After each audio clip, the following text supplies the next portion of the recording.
হে মুসলমান, তুমি বলছো সমস্ত মন্ত্রী নারাজ, বজরং নারাজ, বিজেপি নারাজ। কৌশলে আপনারা তৃণমূল ও মুসলমানদের মানে দুশ্মন, সিপিআইএম দুশ্মন, সব রাজনৈতিক দলকে তোমরা দোষ দিলে। এত দোষ দিও না। শর্টকাটে বলে দিই, যত মন্ত্রী আছে সবাই নারাজ হলে কিছু যায় আসে না। হে মুসলমান, তোমাদের আমলের কারণে স্বয়ং তোমাদের মালিকই তোমাদের ওপরে নারাজ। জি, আল্লাহ রাজি আছে? একজন উঠে দাঁড়িয়ে বলেন যে আমার সকাল থেকে সন্ধ্যা আমি যে আমল করি, আমার আল্লাহ আমার উপরে রাজি আছে। সে যে মেন মালিক সেই নারাজ। হাজি, স্বামী যদি তালাক দেয় তাহলে ননদ ওকে বিরিয়ানি খাওয়াবে, না শ্বশুর বলবে এটা সারিয়ে এনে দি? যে মেন সেই ছেড়ে দিয়েছে। হ্যাঁ, আর আল্লাহ রসুল বলেছেন ফরজ নামাজকে ইচ্ছা করে ছেড়ে দিলে আল্লাহ তোমার সঙ্গে সম্পর্ক ছেড়ে দেবে। আজকে মুসলমানরা কি এমনি মরছে গো? আজকে মুদি আছে বলি জানে বেঁচে আছেন। যদি ওইখানে উমার ফারুককে বসানো হতো তাহলে প্রথমে আমাকে কতল করতো। এ বেঈমান, তোকে আগে কতল করি। জি, আল্লাহ রসুল বলছেন, সহি হাদিসের মধ্যে আছে, নবীজি বলছেন আমার মন চাইছে, আমার মন চাইছে। কার মন এটা বলেন? জোরে বলেন, কার মন?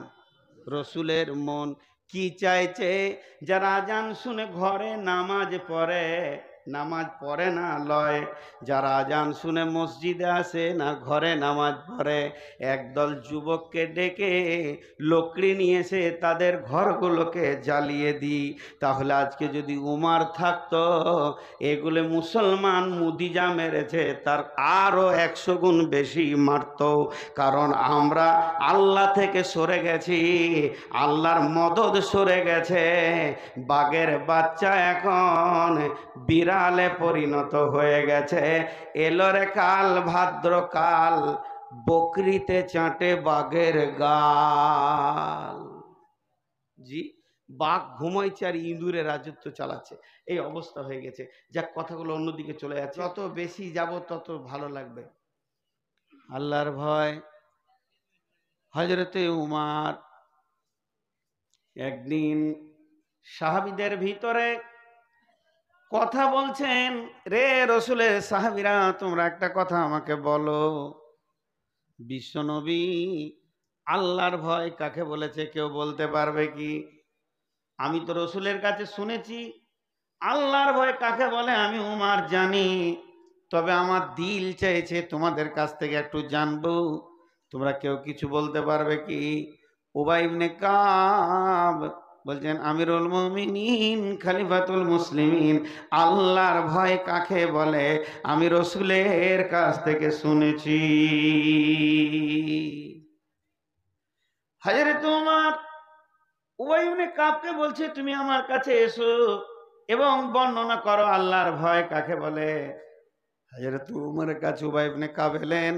আসার পর বলছেন, আমিরুল মুমিনিন, খলিফাতুল মুসলিমিন, পৃথিবীর বুকে আপনি অনেক রাস্তা হেঁটেছেন, অতিক্রম করেছেন, বহু রাস্তা দেখেছেন, তবে আমি জিজ্ঞেস করি যে কোনোদিন সংকীর্ণ রাস্তায় হেঁটেছেন কি? সংকীর্ণ রাস্তা বলতে কি? এইদিকে একটা জমি, এইদিকে একটা জমি, দুই জমির মাঝে যেটা থাকে কি বলেন? আল। আল পথে হেঁটেছেন কি? ডান দিককার জমিওয়ালা তার জমির ফসলকে কাঁটা দিয়ে দিয়ে দিয়ে দিয়ে দিয়ে দিয়ে বেড়া দিয়েছে, বাঁ দিককার জমিওয়ালা তার জমিকে কাঁটা দিয়ে দিয়ে বেড়া দিয়েছে। দুই দিকে কাঁটার বেড়া, মধ্যখানে আলপথ। এরকম কোনোদিন হেঁটেছেন কি? লোকটি একটু উবাই ইবনে কাব কি যখনই এই কথাটা উমারকে বললেন, হযরত উমার একটু বিলক্ষণ চুপ থেকে বলছে, হ্যাঁ আমি হেঁটেছি। হযরত উবাই ইবনে কাব বলছেন, আমিরুল মুমিনিন, ওই রাস্তাটা কিভাবে হেঁটেছিলেন একবার দেখাতে পারবেন কি? তখন বলছে, হ্যাঁ দেখাতে পারবো। গায়ের চাদরগুলো গুটিয়ে নিল, জুব্বাটাকে গুটিয়ে নিল, মধ্যখানে এক পা দু পা করে ফেলতে লাগলো, আর মুখে বলছে, রে উবাই ইবনে কাব, আমি এতটাই সতর্কতা অবলম্বন করেছিলাম, না ডান দিকে ঝুঁকি না বাঁ দিকে ঝুঁকি।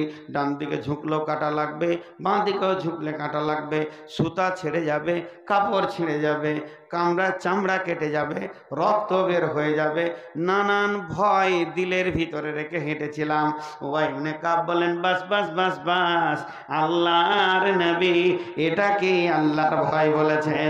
এই পৃথিবীটা এমন একটা জায়গা, মুমিন মুসলমানের জন্য পৃথিবীটা প্রশস্ত নয়, পৃথিবীটা অতি সংকীর্ণ হয়ে গেছে। একদিকে বেশ্যা, একদিকে রান্ডি, একদিকে সুদ, একদিকে জুয়া, একদিকে এনজিও, একদিকে আপনার কিনা লুডো, আর একদিকে দাবা, একদিকে মদ, একদিকে আপনার জুয়া তাস। এদিকে চারিদিক যেন শয়তান কাঁটাতে ভরে দিয়েছে। যার দিলে আল্লাহর ভয় আছে, নিজেকে গুনাহ থেকে বাঁচিয়ে বাঁচিয়ে বাঁচিয়ে বাঁচিয়ে আপনি যেমন গোটা রাস্তাটা অতিক্রম করেছেন, ওই লোকটা গোটা হায়াতটা নিজের গুনাহ থেকে বাঁচিয়ে কবর পর্যন্ত নিয়ে যাবে। এরই নাম আল্লাহর ভয়। তাফসীর ইবনে কাসিরে দিয়েছে এই হাদিসটা, যালিকাল কিতাব লা রাইবা ফীহি, এই কিতাবের মধ্যে কোনো সন্দেহ নাই, হুদাল লিল মুত্তাকিন, হেদায়েত পাবে কে? যে লোকটা মুত্তাকি হবে। আর মুত্তাকির লক্ষণ কি? আল্লাহকে ভয় করে নিজেকে গুনাহ থেকে বাঁচাবি।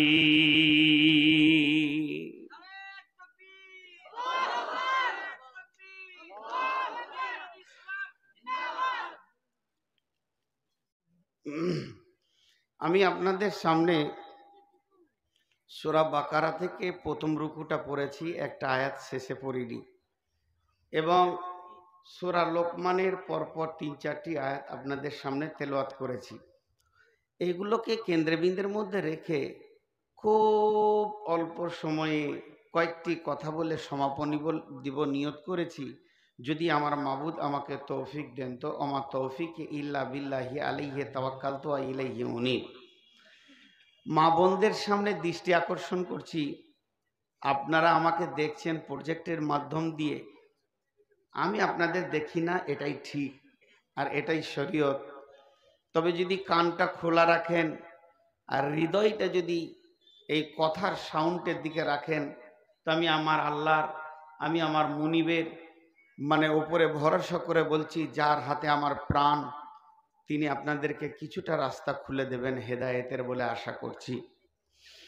এখন আমি আপনাদের সামনে একটা বিষয়ের উপরে কথা বলবো নিয়ত করেছি।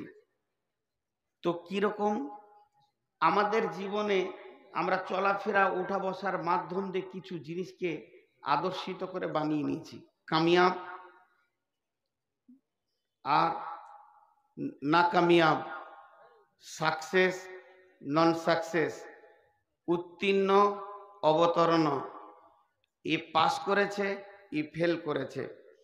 তো আমরা আমাদের জীবনে বিভিন্ন রকম জিনিসকে কামিয়াব মনে করি, বিভিন্ন চিন্তায়। দেখেন, কেউ মাধ্যমিক ভালো রেজাল্ট পেয়েছে, বাহ বাহ কামিয়াব। এইচএসে স্কলার হয়েছে, বাহ বাহ কামিয়াব, এটাকে কামিয়াব মনে করছে। আবার কলেজে গেল, সেখানে ভালো রেজাল্ট করেছে, ইউনিভার্সিটিতে বিশ্ববিদ্যালয়ে ভালো রেজাল্ট করেছে, মাস্টার্স করলো, এমবিবিএস করলো, এমডি করলো, এফআরসিএস করলো, সার্জেন্ট হলো বা লয়ার হলো, আন্তর্জাতিক লয়ার হলো, এগুলোকে আমরা কামিয়াব মনে করছি। কিংবা বিজনেস করে কোটিপতি, ভালো মার্বেল দিয়ে স্টাইলস দিয়া বক্স সিস্টেম ঘর হলো, 8-10টা ডাম্পার থাকবে, 15-20টা বিজনেস চলবে, 12-14টা লোক, 28-30টা লোক কাজ করবে, বাহ বাহ কামিয়াব কামিয়াব কামিয়াব। আমরা এইগুলোকে কামিয়াব বলি। আসলে কামিয়াবটা কি? আসলে কামিয়াব কোনটা? কে কামিয়াব কে কামিয়াব নয়, এর রেজাল্ট তো আল্লাহ দেবেন। অনেকে আমার ব্যাপারে মনে করে যে গোটা পশ্চিমবঙ্গ, ঝাড়খণ্ড, বিহার, তারপরে আসাম, মেঘালয়, ত্রিপুরা, মিজোরাম বললেন, এই যে দাপিয়ে বেড়াচ্ছে, বাংলাদেশে 63-64টা জেলা আমাকে চিনছে, তো বিরাট মশহুর মানুষ, প্রসিদ্ধ মানুষ, বাহ বাহ বাহ বাহ লোকটা কামিয়াব। কিন্তু যে কামিয়াবি বলবে আল্লাহর নজরে আমার একটা কুকুরের মূল্য নেই, এই জিন্দেগিটা কামিয়াব নয়।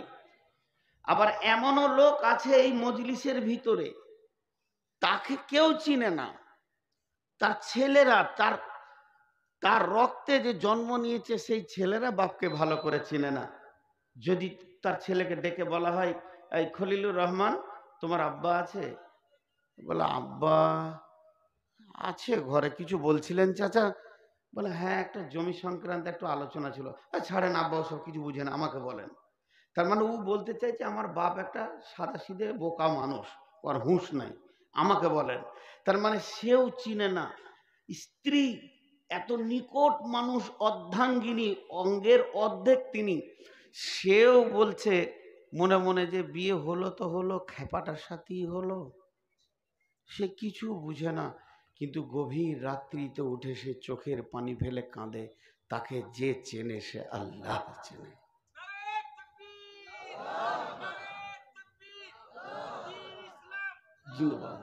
তো তাকে কে চেনে? আল্লাহ চেনে। আল্লাহ, বান্দা বান্দা আল্লাহ। হাসবেন না, হাসবেন না, এটা আমাদের হাস্য কৌতূহল হয়ে গেল। অথচ উনি তাকবীর দিয়েছেন, আল্লাহর নামকে উচ্চ করতে বলেছেন। আজকে মুসলমানদের অবস্থা এত দ্রোহ কেন? যদি এই বিষয়টা ধরি তা আমরা সব পঙ্গু।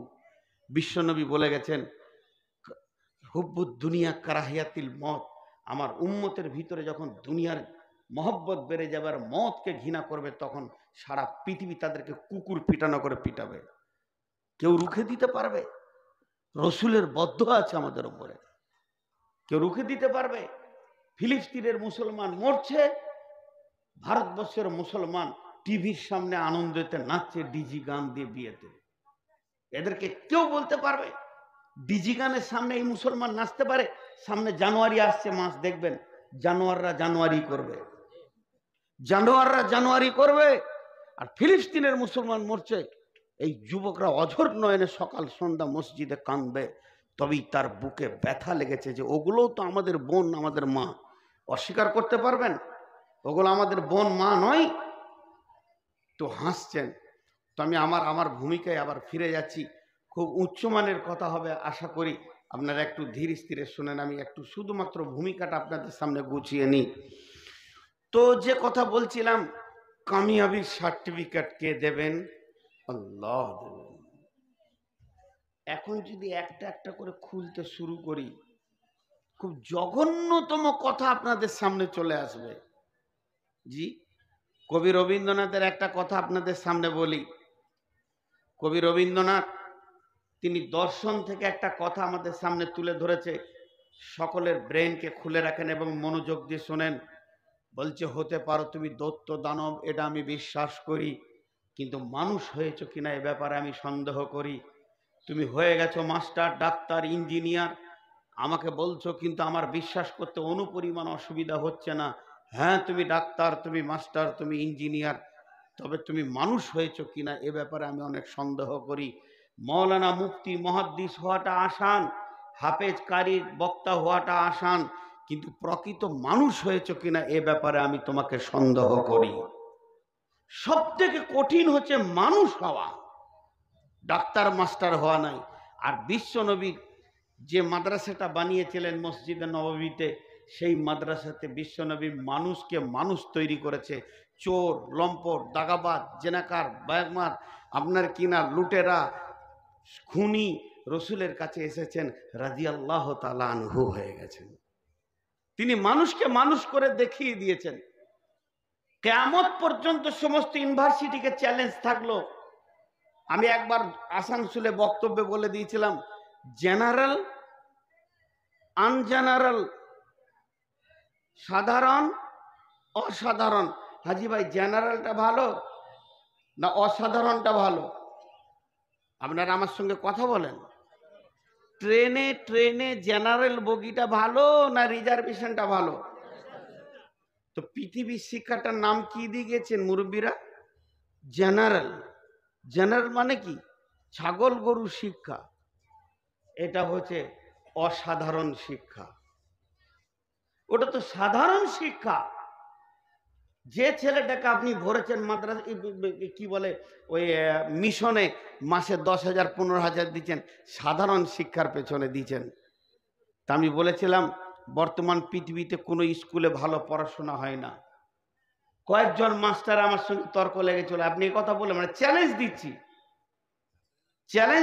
আজও দিচ্ছি, মিডিয়া দেখছে, যদি কোনো মাস্টার থাকেন তো আপনি আমার সঙ্গে আসতে পারেন। কেন বলে আমি বলবো, বৃক্ষ তোমার পরিচয় না ফল। আজকে পার্লামেন্ট থেকে পঞ্চায়েত মেম্বার পর্যন্ত এবং ইঞ্জিনিয়ার থেকে ডাক্তার মাস্টার থেকে যতগুলি পৃথিবীর বুকে প্রশাসন, বড়বাবু মেজবাবু ছোটবাবু কনস্টেবল এমনকি সিভিক পর্যন্ত, বর্তমান সিভিকগুলোকে দেখলে মনে হয় যেন এসপি দাঁড়িয়ে আছে। তো এই যতগুলি আজকে জায়গাকে সাজিয়েছে, কে সাজিয়েছে? হাই স্কুল না মাদ্রাসা? জোরে বলেন। মাদ্রাসা সাজিয়েছে এগুলো? থানার বড়বাবু আপনাদের মাথা থেকে পড়ে গেছে? তাহলে এই জায়গাগুলোকে সাজিয়েছে স্কুল। স্কুলে যদি ঠিক পড়াশোনা হতো আদর্শ, তাহলে বড়বাবু ঘুষ খেত না। আপনি বলেন, একটা মার্ডারে 7.5 লক্ষ টাকা নিয়েছে, কেসটাকে চেঞ্জ করে দিল। কি বলছেন? ও যে স্কুলে পড়েছে সেই স্কুলকে গোল্ড মেডেল দেবেন? বরং ওই স্কুলের হেডমাস্টারের গলায় জুতো ঝোলানো দরকার আছে। কি প্রোডাকশন দিয়েছিস তুই? ডাক্তাররা চোর, ওষুধে ভেজাল। এ কথাগুলো দিয়ে আমি আর সময়কে কাটাতে চাইছি না। কামিয়াবি কে করবে? আমাদের বর্ধমানে ঘটনা ঘটে গেল, অপারেশন করেছে, হাজি সাহেব পেট কাটা অবস্থায় পড়ে আছে, অপারেশনের অবস্থায় সেই পোশাকি ডাক্তার এসে তার অভিভাবককে বলছে অমুক হাজির কে অভিভাবক আছে। ছেলেরা ঝরঝর করে কাঁদছে, আব্বার কোনো বাজে রিপোর্ট আছে নাকি? বলে না, সাকসেস হয়েছে, গোলব্লাডার স্টোন কাটা হয়ে গেছে, কিন্তু আমি দেখছি ওনার মেরুদণ্ড হাড়ের পাশে একটা টিউমার রয়েছে, যদি এখন ওটাকে না কাটেন তো 3 মাসের মধ্যে, এই 2 বছরের মধ্যে করতেই হবে অপারেশন, আর যদি না করেন তো 5 বছরের মধ্যে ওটা ক্যান্সারে পরিণত হবে। ছেলেরা বলছে কত লাগবে স্যার? বলছে আরো 30,000 লাগবে। স্যার ওটাকে সরিয়ে দেন, টাকা দিচ্ছি। পরবর্তীকালে ধরা গেল এটা মিথ্যা কথা ছিল। ওকে মানুষ করতে পেরেছে কলেজ? এতটা পড়াশোনা করার পরও মানুষ হতে পারলো না। এই জন্যে রবীন্দ্রনাথ বলে গেছে, ডাক্তার ইঞ্জিনিয়ার মাস্টার মাওলানা মুফতি মহাদ্দিস বক্তা হওয়া আসান, কিন্তু মানুষ হওয়া বড় কঠিন। আর বিশ্বনবী মানুষকে মানুষ বানিয়ে গেছেন। উমারের মতো লুটেরা, রসুলের জানের জম, সে রাদিয়াল্লাহু তাআলা আনহু হয়ে গেলেন। তার ক্লাসে কি পড়াশোনা হতো? আজকে আমাদের সব শেষ। কামিয়াব কে? আমাকে প্রাইমারি স্কুলের মাস্টার একটা সার্টিফিকেট দিয়েছে, বাপ পাস করে গেছিস, চলে যা হাই স্কুলে। হাই স্কুলের সার্টিফিকেট দিল, বাবা চলে যাও কলেজে। কলেজওয়ালা সার্টিফিকেট দিল, চলে যাও ইউনিভার্সিটিতে। সব আমাকে বলছে কামিয়াব কামিয়াব। কিন্তু আমার আল্লাহ বলছেন, যতগুলো জায়গায় তুমি কামিয়াব হয়েছ, মাদ্রাসা বলো জামিয়া বলো, আজকে ছেলেগুলোকে সার্টিফিকেট দেওয়া হলো, কামিয়াবি দেওয়া হলো, তাদের বরাত বয়ান করা হলো, কিন্তু আমার রব বলছে এগুলো ছায়া মাত্র। আসল কামিয়াবির সার্টিফিকেটের দিন একদিন আমি করে রেখেছি। ওয়া উজিয়াল কিতাব, আমি সেই দিন মানুষের যতগুলো কিয়ামতের মাঠে হাজির হবে তাদের আমল নামাগুলোকে জমা করব।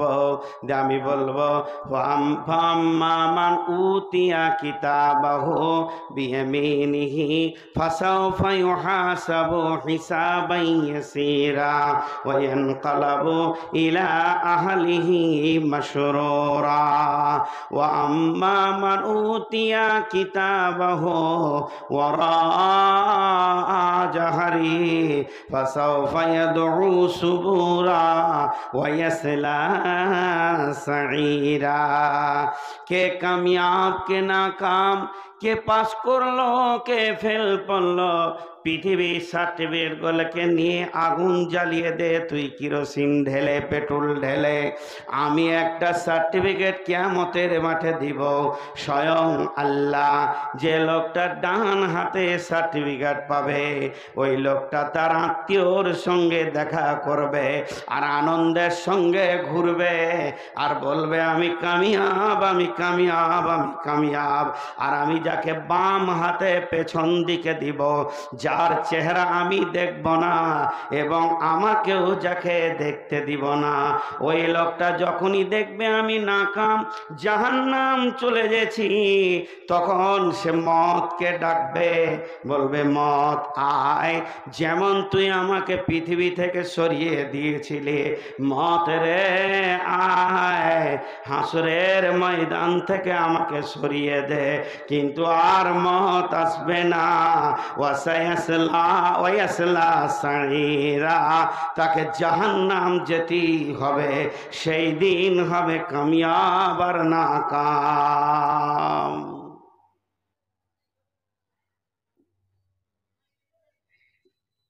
মাদ্রাসায় কি চলছে? কোনো একটা নাটক চলছে নাকি? কে ঢুকেছে? বাইরের কোনো গরু টরু চলে এসছে নাকি? হ্যাঁ, একটু কমন সেন্সও নাই ছেলেগুলো। বাইরের কোনো ছেলে পিলে এসেছে, তারা আজকে আনন্দ এসছে, আনন্দ করতে এসছে। ভাই আপনাদের আমার দিকে দৃষ্টি আকর্ষণ করছি, তাহলে আসল কামিয়াবির ফাইসালা কে দেবেন? মহব্বতের সঙ্গে আল্লাহর নাম নিব জোরে এবং বলবো আল্লাহ। আসল কামিয়াবির সার্টিফিকেট কে দেবেন? মাশাআল্লাহ, আমাদের বুঝে এসছে। এবার আল্লাহ কি বলছে দেখেন, আমার হাতের দিকে তাকাবেন। বিসমিল্লাহির এই এই এই এই বস বস, তুই ওখানেই বস। ও আবার মজা লুটার জন্য যাচ্ছে, ওর আবার এত কুটকুটি উঠে গেল যে সবার ছেড়ে এদিকে আরো ভিতরে। তোর বয়সটা আমার গিয়েছে। বিসমিল্লাহির রহমানির রহিম। আলিফ লাম মিম। যালিকাল কিতাবু লা রাইবা ফীহি হুদাল লিল মুত্তাকিন আল্লাযীনা ইউমিনুনা বিল গায়বি ওয়া ইউকিমুনাস সালাতা ওয়া মিম্মা রাযাকনাহুম ইউনফিকুন والذين يؤمنون بما أنزل إليك وما أنزل من قبلك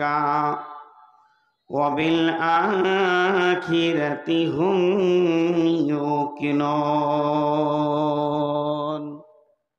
আল্লাহ একটা কথা বললেন, একটা দুটা তিনটে চারটা পাঁচটা ছয়টা সাতটা আটটা।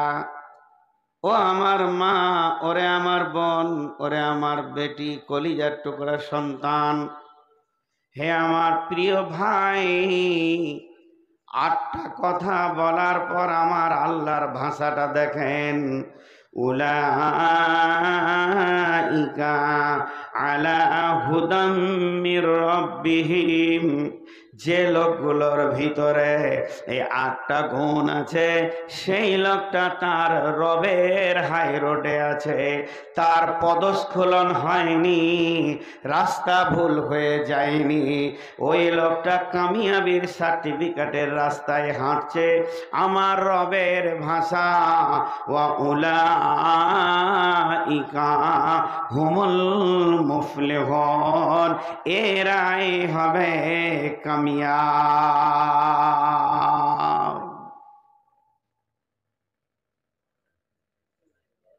মাইকম্যান নাই নাকি? মাইকম্যান কোথায় আছেন ভাই আমার? মাইকম্যান, একবার আপনি আপনার মেশিনগুলো কন্ট্রোল করেন আর হালকা ব্যাক ফিটের সাউন্ডটা দেন, আমার গলা বসে আছে আর আপনার বক্স ডিস্টার্ব করছে। আপনি যেখানে আছেন আসুন। তো কয়টা বললেন? ব্যাকফিট যেগুলো দিয়েছেন আপনি, সাউন্ডটা একটু বাড়ান ভাই, একটু বাড়ান। তো 8টা গুণ যার ভিতরে থাকবে আল্লাহ বলছেন ও কামিয়াব, ও কামিয়াব, ও কামিয়াব। কত সুন্দর কথা। জি ভাই, কত সুন্দর কথা। ইস ঘর মে আগ লাগি है घर ही की चिराग से। আমরা কাগজ কলম নিয়ে এখানে যতগুলি বুদ্ধিমান বসে আছেন, আচ্ছা বলেন, আমি স্টেজের ওপরে, তার উপর আবার চেয়ার, তার উপরে বসেছি, আর আপনারা নিচে বসে আছেন, চটে বসে আছেন, দাম কার বেশি বলেন? এটাই ভুল, দাম আপনাদের বেশি। যে দাঁড়িতে মাল থাকে তার পাল্লাটা নামতেই থাকে, যার মাল নাই সে তো ওপর দিকে যাবে রে বাপ। তো আমার কিছুই পুঁজি নাই বলি আমি ওপরে আছি। আপনাদের মাল এত আছে যে আপনারা ভারী, এই জন্য নিচে আছেন। ওপরে বসাটাই যদি বুদ্ধিমানের লক্ষণ হতো তাহলে বাঁদর হেডমাস্টার হতো, অনেক উঁচুতে থাকে। জি ভাই, তো আমি সেরকম একজন বাঁদরই ধরতে পারেন। তো আপনারা বুদ্ধিমান মানুষ, আমরা সকলে একটা অঙ্ক করছি যে এই বিশ্বে মুসলমানরা মরছে কেন এত। আপনি একটা বললেন, আমি একটা বললাম, ও একটা বললো, সে একটা বললো। টোটাল মুসলিমদের ট্যালেন্টেড ট্যালেন্টেড ব্রেনগুলোকে লাগিয়ে দেওয়া হয়েছে। কে সবাই বলল। শেষকালে ধরেন কাবা শরীফের ইমাম সাহেব এসছেন, ওনার কাছে তো জেনারেল কিছু নাই, যা আছে লোড কোরআন আর হাদিস। এবার উনি কোরআন হাদিস থেকে বলছেন, কি বলছেন? হে মুসলমান, তুমি বলছো সমস্ত মন্ত্রী নারাজ, বজরং নারাজ, বিজেপি নারাজ, কৌশলে আপনার তৃণমূল মুসলমানদের মানে দুশ্মন, সিপিআইএম দুশ্মন, সব রাজনৈতিক দলকে তোমরা দোষ দিলে। এত দোষ দিও না, শর্টকাটে বলে দিই, যত মন্ত্রী আছে সবাই নারাজ হলে কিছু যায় আসে না। হে মুসলমান, তোমাদের আমলের কারণে স্বয়ং তোমাদের মালিকই তোমাদের ওপরে নারাজ। জি, আল্লাহ রাজি আছে? একজন উঠে দাঁড়িয়ে বলেন যে আমার সকাল থেকে সন্ধ্যা আমি যে আমল করি, আমার আল্লাহ আমার উপরে রাজি আছে। সে যে মেন মালিক সেই নারাজ। হাজি, স্বামী যদি তালাক দেয় তাহলে ননদ ওকে বিরিয়ানি খাওয়াবে, না শ্বশুর বলবে একটা শাড়ি এনে দি? যে মেন সেই ছেড়ে দিয়েছে। হ্যাঁ, আর আল্লাহ রসুল বলেছেন ফরজ নামাজকে ইচ্ছা করে ছেড়ে দিলে আল্লাহ তোমার সঙ্গে সম্পর্ক ছেড়ে দেবে। আজকে মুসলমানরা কি এমনি মরছে গো? আজকে মুদি আছে বলি জানে বেঁচে আছেন। যদি ওইখানে উমার ফারুককে বসানো হতো তাহলে প্রথমে আম্মাকে কতল করতো। এ বেঈমান, তোকে আগে কতল করি। জি, আল্লাহ রসুল বলছেন, সহি হাদিসের মধ্যে আছে, নবীজি বলছেন আমার মন চাইছে, আমার মন চাইছে। কার মন এটা বলেন? জোরে বলেন, কার মন? রসুলের মন। কি চাইছে? যারা আজান শুনে ঘরে নামাজ পড়ে, নামাজ পড়ে না লয়, যারা আজান শুনে মসজিদে আসে না, ঘরে নামাজ পড়ে, একদল যুবককে ডেকে লকড়ি নিয়ে এসে তাদের ঘরগুলোকে জ্বালিয়ে দিই। তাহলে আজকে যদি উমার থাকতো, এগুলো মুসলমান মুদিজা মেরেছে তার আরো 100 গুণ বেশি মারত। কারণ আমরা আল্লাহ থেকে সরে গেছি, আল্লাহর মদদ সরে গেছে। বাঘের বাচ্চা এখন বিড়ালে পরিণত হয়ে গেছে। এলো রে কাল, ভাদ্রকাল, বকরিতে চাটে বাঘের গাল। জি, বাঘ ঘুমাইছে আর ইঁদুরে রাজত্ব চালাচ্ছে, এই অবস্থা হয়ে গেছে। যাক, কথাগুলো অন্যদিকে চলে যাচ্ছে। আমি যে কথা আপনাদের সামনে বলতে চাইছি সেটা হচ্ছে, আমরা কামিয়াব কখন হব? যখন আমাদের ভিতরে 8টা গুণ থাকবে। কয়টা গুণ থাকবে? মাশাআল্লাহ। একটা গুরুত্বপূর্ণ জিনিস আপনাদেরকে বলি। কোরআনে আল্লাহ একবার কসম খেয়েছেন, কোরআনে আল্লাহ কোনো জায়গায় দুবার কসম খেয়েছেন। কোরআনে আল্লাহ কোনো জায়গায় 3 বার কসম খেয়েছেন, 4 বার কসম খেয়েছেন, 5 বার কসম খেয়েছেন, কিন্তু এক জায়গায় 11 বার কসম খেয়েছেন। হাজি ভাই, আল্লাহ যদি হুকুম করে, কথার কথা বোঝানোর জন্য বলছি, আল্লাহ যদি হুকুম করে যে এক্ষুনি তোরা ময়দান ছেড়ে উঠে বেরিয়ে যা, তো একবার বলাটাই যথেষ্ট না বারবার বলতে হবে? একবার বলাটাই যথেষ্ট। আল্লাহ খালি একবার বলবে এক্ষুনি ময়দান ছেড়ে তোরা বেরিয়ে যা, আমরা সকলে বাধ্য বেরিয়ে যেতে। কিন্তু আল্লাহ বলছে আমি কসম করে বলছি যা। গুরুত্ব একটু বাড়লো কি বাড়লো না? আল্লাহ আবার 11 বার কসম খাচ্ছে, তাহলে ওইটার গুরুত্ব কত বেশি। আল্লাহ একবার বলল যত গুরুত্ব, আল্লাহ 11 বার কসম খেলো অতটাই গুরুত্ব। কিন্তু কসম এতগুলো খেলো কেন? আমরা বদমাস, এর জন্যে, গুরুত্ব বোঝানোর জন্য আল্লাহ কসম খাচ্ছে, যে এরা বুঝবে না। ইনি আমাকে বলছেন ভাই পানি খান, আমি খাবো না। না খান, না খাবো না। না খান, এই আল্লাহর কসম করে বলছি খাবো না। তখন উনি ভাবছেন যে রেগে গিয়েছে। এরপরে আবার আস্তে করে বলছে এক ঢোক খান। এবার আমার জানটা কত জ্বলাইছে। তখন আমি বলছি আল্লাহর কসম, আল্লাহর কসম, আল্লাহর কসম, আল্লাহর কসম। 11 বার বলে বললাম আমি পানি খাবো না। তখন উনি বুঝে নিলেন একদম তুঙ্গে উঠে গেছে, আর বলা যাবে না, কারণ কসম খেয়েছেন। তো আমার আল্লাহ শুধুমাত্র একটি কথা বলবেন বিশ্ববাসীকে, তার জন্যে 11টা কসম খাচ্ছেন। একটা ছোট্ট কথা, কথাটা অনেক লম্বা নয়, অনেক চওড়া নয়, মাত্র ছোট্ট একটি কথা বলার জন্যে আমার রব 11 বার কসম খেয়েছেন। হে আমার মা, ওরে আমার বোন, ওই কথাটা কি একটু ধ্যানের সঙ্গে শোনেন। আগে আল্লাহর কসমগুলোকে বলি, ওয়াশ-শামসি ওয়া দুহাহা ওয়াল কামারি ইযা তালাহা ওয়ান নাহারি ইযা দাল্লাহা ওয়াল লাইলি ইযা ইয়াগশাহা ওয়াস সামাই ওয়া মা বানাহা ওয়াল আরদি ওয়া মা তাহাহা ওয়া নাফসি ওয়া মা সাওয়াহা ফাআলহামাহা ফুজুরাহা ওয়া তাকওয়াহা। 11টা কসম হয়ে গেল। এবার আল্লাহ 11টা কসমের পর বলছেন قد أفلح من زكاها وقد خاب من دساها। মাত্র 2টি শব্দ, ছোট ছোট 2টি শব্দ আল্লাহ বলবেন। 11খানা কসম খেলেন, তাহলে জানতে হবে এই কথা দুটি কত গুরুত্ব। আল্লাহ 11টা কসমের পর বলছেন ওই লোক বেঁচে যাবে যে পাক, আর ওই লোক ফেঁসে যাবে যে না পাক। যে পবিত্র আছে, কাদ আফলাহা মান যাক্কাহা ওয়া কাদ খাবা মান দাসাহা। ওই লোক বেঁচে যাবে যে পবিত্রতা গ্রহণ করেছে, ওই লোক ফেঁসে যাবে যে অপবিত্র অবস্থায় জীবন কাটাচ্ছে। বন্ধুরে, এত সহজ কথার ভিতরে আমার রবের 11টা কসম কেন আসলো? তাহলে বুঝতে হবে এখানে তত্ত্ব আছে, এখানে গুরুত্ব আছে।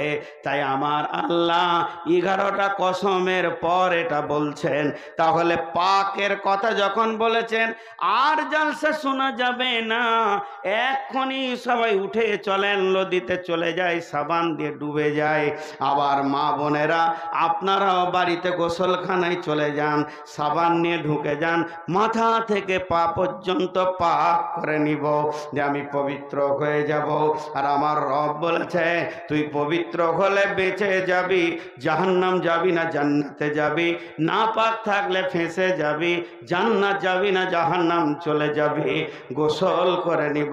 আল্লাহ তো এটা বলেননি।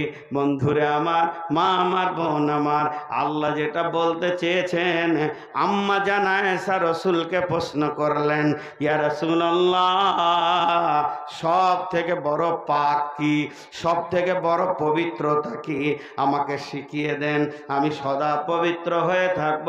আল্লাহর নবী বললেন, আয়েশা রে, সব থেকে বড় পবিত্র হলো তুমি যেন জবান দিয়ে হারাম খেয়ে নিও না। হারাম এমন একটা জিনিস, যে ব্যক্তিটা হারাম খেয়ে নেয় তার গোটা শরীরটা নাপাক হয়ে যায়। অতএব এই হারাম থেকে রক্ত হয়, ওই রক্ত থেকে মাংস হাড্ডি সমস্ত শরীরে হয়ে যায়।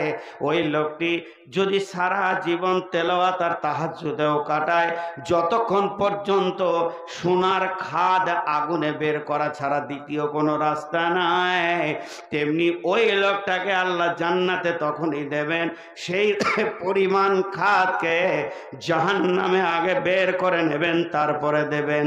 এর জন্য আমার আল্লাহ বলেছেন, যতগুলি আমি হারাম করেছি এবং নিষেধ করেছি, আমার নবী যতগুলি হারাম করেছে নিষেধ করেছে, এর থেকে বেঁচে থাকার নাম হচ্ছে পাক, আর এগুলোকে গ্রহণ করার নামই হচ্ছে না পাক। অতএব কাদ আফলাহা মান যাক্কাহা, যে নিজেকে পবিত্র করবে সে বেঁচে যাবে। ওয়া কাদ খাবা মান দাসাহা, যে লোকটা না পাক থাকবে ওই লোকটা ফেঁসে যাবে।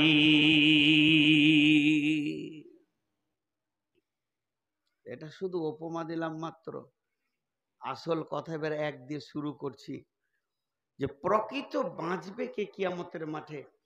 এটা হাদিস না বলে পারছি না, সময় সাপোর্ট করবে কিনা। 12:30টায় ছেড়ে দৌড়তেই হবে আমাকে, বাস না ধরলে কালকে বহু দূরে।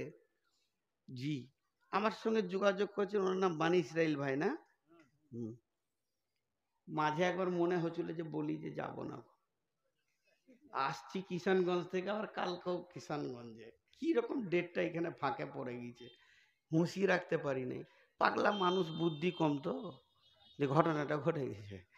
আশেপাশে জালসা থাকে, ধুলিয়ানে তো ভালো হয়।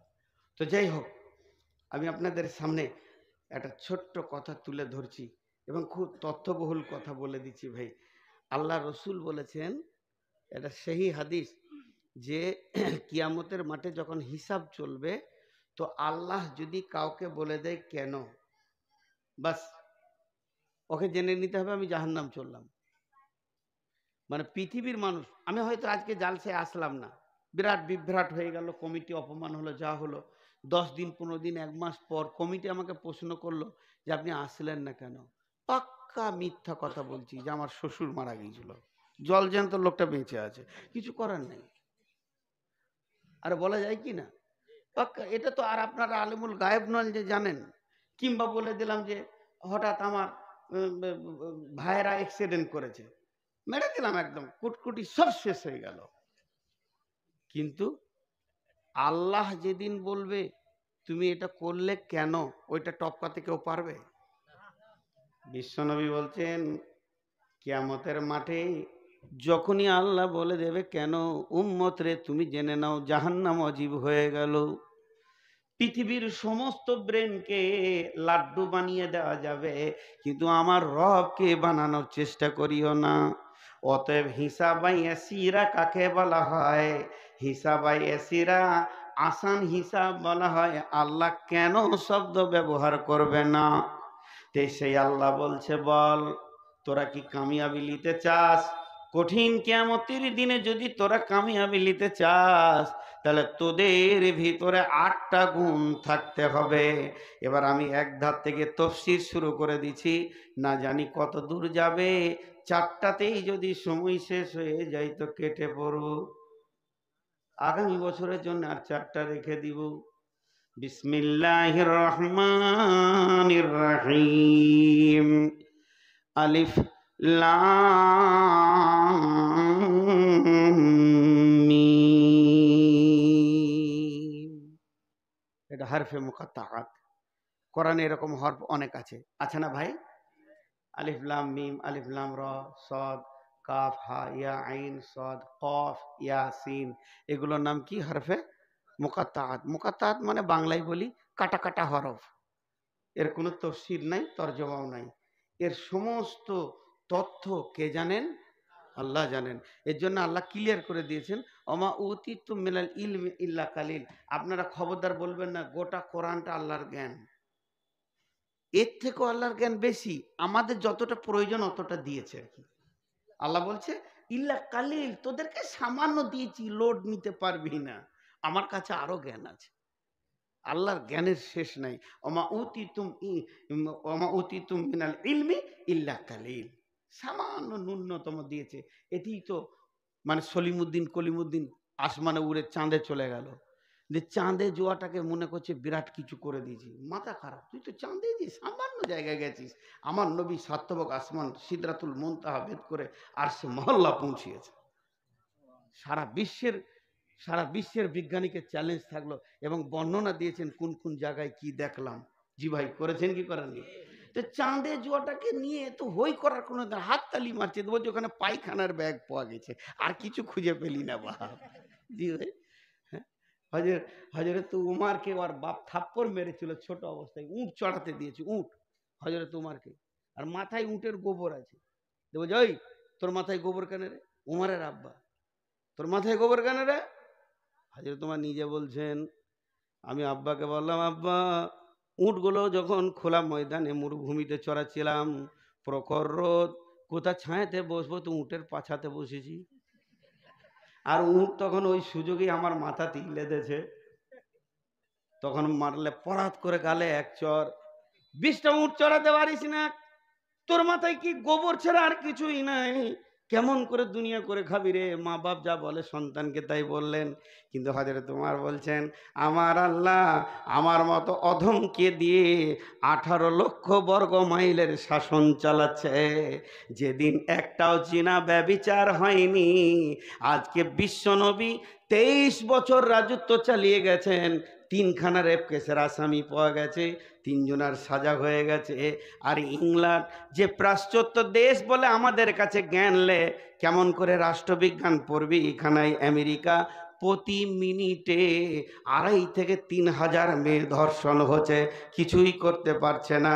অতএব বন্ধুরে, আল্লাহ তাবারাক ওয়া তাআলা বলছেন, সামান্য ন্যূনতম জ্ঞান দিয়েছি, এটি তুমি চাঁদে গিয়ে খালি আল্লাহ নাই বলে দাও। শুনে নাও, আমার নবী সিদরাতুল মুনতাহা গেছে, তো আলিফ লাম মিম, এটা হলো হরফে মুকাত্তার। এর ভিতরে কি গভীর তথ্য আছে, এর মাত্র আল্লাহ ছাড়া কেউ জানে না। প্রত্যেকটি মুফাসসির লিখে দিয়েছেন ওর নিচে, ওয়াল্লাহু আ'লামু বিমুরাদি, এর ব্যাপারে আল্লাহ যথেষ্ট জানে। কোরআন কয় পারা?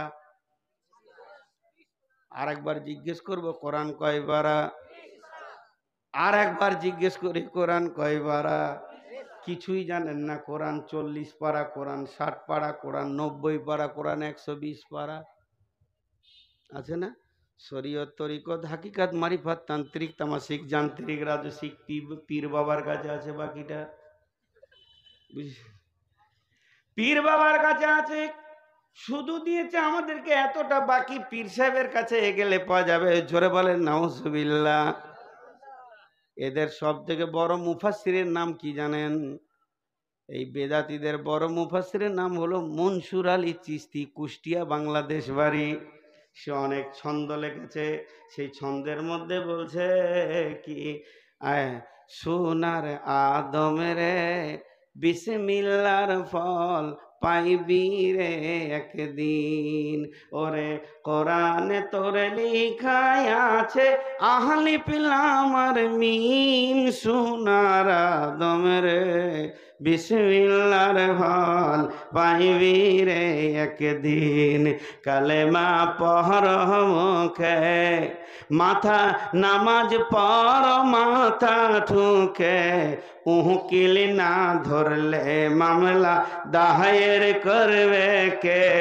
সোনার আদম রে বিসমিল্লার ফল পাইবি রে একদিন। আর পাশে একটা খালি দুয়ারি থাকবে, ও মাঝে মাঝে বলবে আয় হারে, ও কিচ্ছু জানে না, অতি 20 টাকা পায় আর কি, আয় হারে। শেষ হয়ে গেল। এরা আলিফ লাম মিমের তর্জমা করতে গিয়েছে, বলছে এটা তথ্য আমাদের পীর সাহেব জানে, কেউ জানে না। এর জন্য একজন মুফাসসির বলছে, শুনে লাও, লাম থেকে মালাক, মালাক মানে ফেরেশতা, আলিফ থেকে আল্লাহ, মিম থেকে মোহাম্মদ, লাম থেকে মালাক জিব্রাইল। আল্লাহ মোহাম্মদ জিব্রাইল এর ভিতরেই জড়িত আছে, পৃথিবীর কেউ এর তর্জমা জানবে না। অতএব আল্লাহ বলেন আলিফ লাম মিম। এটা শেষ হয়ে গেল। এইটাকে নিয়ে বললে অনেক সময় চলে যাবে। নাম্বার 1, যালিকাল কিতাব লা রাইবা ফিহি। 1 নম্বর দিয়ে ধরলাম, 8টা নম্বর আসবে। যালিকাল কিতাব লা রাইবা ফিহি। আল্লাহ বলছেন এই কিতাবটার মধ্যে কোনো সন্দেহ নাই। আপনারা বলেন সন্দেহ আছে? একজনেরও সন্দেহ আছে? একটা অক্ষর সত্য মিথ্যা আছে? নাই। সব কি সত্য, এর মধ্যে কোনো সন্দেহ নাই। আল্লাহ চ্যালেঞ্জ দিয়েছেন, ওয়াইন কুনতুম ফি রাইবিম মিম্মা নাযালনা আলা আবদিনা ফাতু বিসূরাতিম মিন মিসলিহি ওয়াদউ শুহাদাকুম মিন দুনিল্লাহি ইন কুনতুম সাদিকিন। হে বিশ্ববাসী, যদি আমার আল্লাহ আমি আমার গোলামের ওপরে যেটা নাজিল করেছে এটা তোমাদের মিথ্যা মনে হয়, যদি তোমাদের সন্দেহ হয়, তাহলে এরকম একটা কিতাব, এরকম একটা ছোট্ট সূরা লিখে দেখিয়ে দাও। বিশ্বকে চ্যালেঞ্জ দিলাম, তুমি বসো, তোমার বন্ধু বান্ধবকে ডাকো, সমস্ত বিজ্ঞানীদেরকে ডাকো, যে কোরআনের সূরার মতো একটা সূরা লিখে দাও, শুধু আল্লাহকে বাদ দিয়ে, যদি তোমরা সত্যবাদী হও। আমার আল্লাহ পরের আয়াতে বলছেন, ফাইল্লাম তাফআলু ওয়া লান তাফআলু, কখনো পারোনি আর কখনো পারবে না, তোমাদেরকে চ্যালেঞ্জ দিলাম, পারবে না। অতএব কোরআনের ভিতরে এতটুকু সন্দেহ পোষণ করা যাবে না। যদি কিয়ামতের মাঠে আপনাকে আমাকে কামিয়াব হতে হয়, ডান হাতে যদি সার্টিফিকেট নিতে হয়, তাহলে 1 নম্বরে কোরআনের ভিতরে কোনো সন্দেহ করা যাবে না। একটা কথা আমি বহুবার বলেছি, আপনারা ইউটিউব খুললে পেয়ে যাবেন, বক্তব্য হয়তো হাজারবার শুনেছেন। বিশ্বনবী কি লিখতে পড়তে জানতেন? জোরে বলেন, জানতেন? জানতেন না। তার 4টা কারণ আছে। 4টা কারণের মধ্যে সব থেকে বড় কারণ 2টি, যে আল্লাহ রসুলকে পড়াবে এই সাহসটা কার আছে? কার বুকে এত সাহস আছে নবী মোহাম্মদকে বলবে আই তোকে পড়াবো? হ্যাঁ, সে তো সে সারা পৃথিবীর গুরুর গুরু, নবীদের নবী। আর আল্লাহ এটা মেনে নিতে পারেননি যে আমার রসুলের কেউ শিক্ষক হয়ে যাক, যে শিক্ষক হবে তার সম্মান বেড়ে যাবে, এটা নিতে পারেননি। 1 নম্বর। আর 2য় নম্বর হচ্ছে যে আল্লাহ তার উপরে কোরআনকে নাজিল করছে, ওই জন্য নিরক্ষর রেখেছেন, যে যাতে করে কাফের বেঈমানেরাও যেন না বলে যেটা মোহাম্মদ গোপনে লেখে। আবু জাহেলও পর্যন্ত বলার ক্ষমতাটা পায়নি, ওটা বলবে কি করে? ও তো লিখতেই জানে না। তাহলে কোরআনটা কার? আল্লাহ। যদি উনি লিখতে জানতে তাহলে মানুষ সন্দেহ করত। এই জন্য কোরআনে কোনো সন্দেহ করা যাবে না। তারপরে 2 নম্বর, হুদাল্লিল মুত্তাকিন। এই কোরআন হেদায়েত দেবে, কাকে দেবে? মুত্তাকিদেরকে হেদায়েত দেবে, কাফেরকে দেবে না, বেঈমানকে দেবে না, মুশরিককে দেবে না, ফাসিককে দেবে না। যদি আপনার হৃদয়ের ভিতরে আল্লাহর ভয় না থাকে, তাহলে কোরআন থেকে সে হেদায়েত পাবে না। কোরআন নিজে বলেছেন, ইদিল্লু বিহি কাসীরা ওয়া ইয়াহদি বিহি কাসীরা ওয়া মা ইদিল্লু বিহি ইল্লাল ফাসিকিন। এই কোরআন পড়ে অনেকে পণ্ডিত হয়ে হেদায়েতের রাস্তা পেয়ে গেছে, নূর পেয়ে গেছে। আবার অনেকে কোরআন থেকে বিভ্রান্ত হয়ে গেছে। কোরআন তাকে হেদায়েত দিতে পারবে না। হেদায়েতের মালিক নবী মুহাম্মদ সাল্লাল্লাহু আলাইহি সাল্লাম ছিলেন না। হেদায়েতের মালিক আল্লাহর কালাম পাক নয়, হেদায়েতের মালিক হলেন আল্লাহ। ইন্নাকা লা তাহদি মান আহবাবতা ওয়ালাকিন্নাল্লাহা ইয়াহদি মান ইয়াশা। আল্লাহ তার নবীকে বললেন, নবী হে, তুমি চাইলেই লোক হেদায়েত পেয়ে যাবে এটা হবে না। আমি যাকে চাইবো সে হেদায়েত পাবো। হিন্দাকে আল্লাহ চেয়েছেন, হিন্দা রসুলের চাচার কলিজা চাবানোর পরও হেদায়েত পেয়ে গেল। আল্লাহ তাবারাক ওয়া তাআলা চেয়েছেন মানে ওয়াইসি হেদায়েত পাবে। আমির হামজাকে ওয়াইসি কতল করার পরও সে হেদায়েত পেয়ে গেল। আল্লাহ চাইনি আবু তালেব হেদায়েত পাবে, কারণ তার ভিতর নাম হচ্ছে আবু তালেব, আর দিলের ভিতরে কোনো তলব ছিল না। এর জন্যে রসুল হাজার চেষ্টা করে তাকে হেদায়েত দিতে পারেননি। তাই আমার রব বলছেন, এই কোরআন থেকে যদি কেউ মনে করে যে আমি হেদায়েতের নোটটা কোরআন থেকে নিব, এখান থেকে আলো নেব, কামিয়াবির রাস্তাতে হাঁটবো, আল্লাহর কাছে ডান হাতে সার্টিফিকেট নেব, তাহলে তাকে মুত্তাকি হতে হবে, আল্লাহ ভীরু হতে হবে। তার দিলের ভিতরে যদি আল্লাহর ভয় না থাকে, ওই লোকটা কোরআন থেকে লাভ নিতে পারবে না। আল্লাহর কি কুদরত, লাঠির ভিতরে শরবত। কি বলেন তো? আখ। হ্যাঁ, আখ। আচ্ছা বলি, একটা ভালো মজবুত আখ নিয়ে এসে আপনাকে দিলাম, রস বের করতে পারবেন কিনা দাঁত দিয়ে? এটা কত সুন্দর মাল আল্লাহ দিয়েছে। মারবে চাপ তো আর রস চু করে টানবে, খাও। কিন্তু যার দাঁত নাই, একটাও নাই, কি করবে? জি না, ওর যার দাঁত নাই সে আখ থেকে কোনো ফায়দা নিতে পারবে না। কেন? দাঁত নাই এই জন্যে। তো কোরআন হলো আখের মতো, এর ভিতরে মধু আছে, এত মধু আছে আপনার জীবনের সব রোগ সেরে যাবে।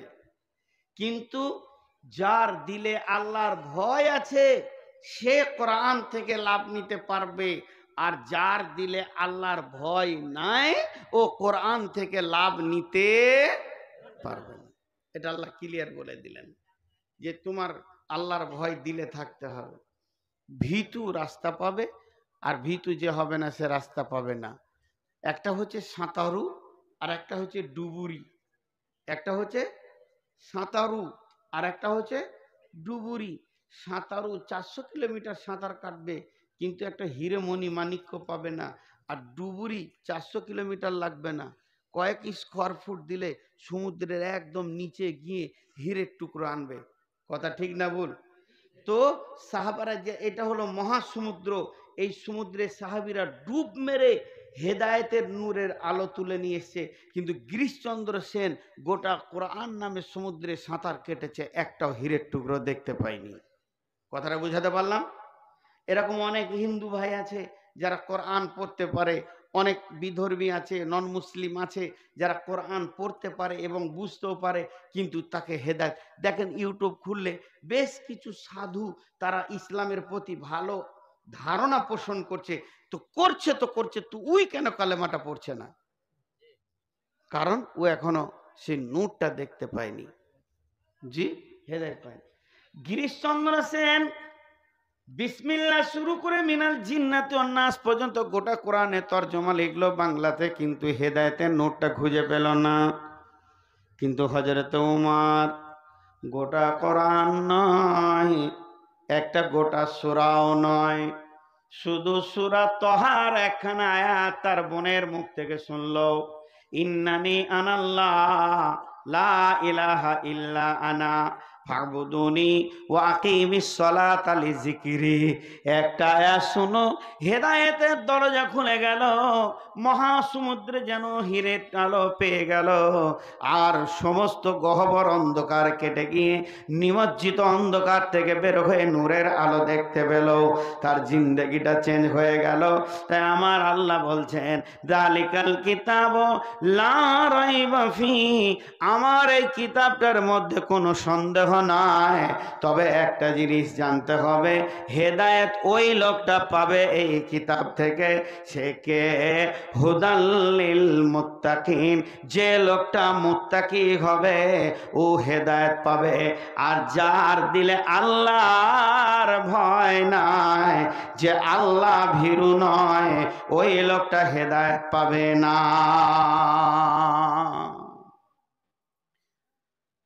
ভাই, আপনাদের অত্র এলাকা ভগবানগোলা এলাকায় খুব আসি, এমনকি হরিরামপুর, রানীতলা বহু ঘুরেছি। এখানে প্রথম এসছি তো এখানে একটা দুটো করে লোক উঠতেই আছে। তো আপনাদের কি, মানে আমি কি আপনাদেরকে বুঝাতে পারছি না এরকম কিছু, বা এই টাইমে লোক পালায়, এটা কি? হ্যাঁ, না আপনাদের বিরক্ত লাগছে কি বিষয়টা? তো এই লোকগুলো উঠছে কেন? হেলমেট লে পেশাব করতে যাচ্ছে? পুলিশে ধরবে নাকি যে পাছা খুললে তুমি হেলমেট লাগাওনি? হ্যাঁ? জি ভাইয়েরা, একটু ধৈর্য ধরে শুনেন, যত বেশি যাব তত ভালো লাগবে। আল্লাহর ভয়। হযরতে উমার একদিন সাহাবীদের ভিতরে কথা বলছেন, রে রসুলের সাহাবীরা, তোমরা একটা কথা আমাকে বলো, বিশ্বনবী আল্লাহর ভয় কাকে বলেছে কেউ বলতে পারবে কি? আমি তো রসুলের কাছে শুনেছি আল্লাহর ভয় কাকে বলে, আমি উমার জানি, তবে আমার দিল চাইছে তোমাদের কাছ থেকে একটু জানবো, তোমরা কেউ কিছু বলতে পারবে কি? উবাই ইবনে কাব বলছেন, আমিরুল মুমিনিন, খলিফাতুল মুসলিমিন, আল্লাহর ভয় কাকে বলে আমি রসুলের কাছ থেকে শুনেছি। হযরত উমর উবাই ইবনে কাবকে বলছে, তুমি আমার কাছে এসো এবং বর্ণনা করো আল্লাহর ভয় কাকে বলে। হযরত উমরের কাছে উবাই ইবনে কাব এলেন, আসার পর বলছেন, আমিরুল মুমিনিন, খলিফাতুল মুসলিমিন, পৃথিবীর বুকে আপনি অনেক রাস্তা হেঁটেছেন, অতিক্রম করেছেন, বহু রাস্তা দেখেছেন, তবে আমি জিজ্ঞেস করি যে কোনোদিন সংকীর্ণ রাস্তায় হেঁটেছেন কি? সংকীর্ণ রাস্তা বলতে কি? এইদিকে একটা জমি, এইদিকে একটা জমি, দুই জমির মাঝে যেটা থাকে কি বলেন? আল। আল পথে হেঁটেছেন কি? ডান দিককার জমিওয়ালা তার জমির ফসলকে কাঁটা দিয়ে দিয়ে দিয়ে দিয়ে দিয়ে দিয়ে বেড়া দিয়েছে, বাঁ দিককার জমিওয়ালা তার জমিকে কাঁটা দিয়ে দিয়ে বেড়া দিয়েছে, দুই দিকে কাঁটার বেড়া, মধ্যখানে আল পথ। এরকম কোনোদিন হেঁটেছেন কি? লোকটি হাজর একটু উবাই ইবনে কাব কি যখনই এই কথাটা উমারকে বললেন, হযরত উমার একটু বিলক্ষণ চুপ থেকে বলছে, হ্যাঁ আমি হেঁটেছি। হযরত উবাই ইবনে কাব বলছেন, আমিরুল মুমিনিন, ওই রাস্তাটা কিভাবে হেঁটেছিলেন একবার দেখাতে পারবেন কি? তখন বলছে, হ্যাঁ দেখাতে পারবো। গায়ের চাদরগুলো গুটিয়ে নিল, জুব্বাটাকে গুটিয়ে নিল, মধ্যখানে এক পা দু পা করে ফেলতে লাগলো, আর মুখে বলছে, রে উবাই ইবনে কাব, আমি এতটাই সতর্কতা অবলম্বন করেছিলাম, না ডান দিকে ঝুঁকি না বাঁ দিকে ঝুঁকি, ডান দিকে ঝুঁকলেও কাটা লাগবে, বাঁ দিকেও ঝুঁকলে কাঁটা লাগবে, সুতা ছেড়ে যাবে, কাপড় ছিঁড়ে যাবে, চামড়া কেটে যাবে, রক্ত বের হয়ে যাবে, নানান ভয় দিলের ভিতরে রেখে হেঁটেছিলাম।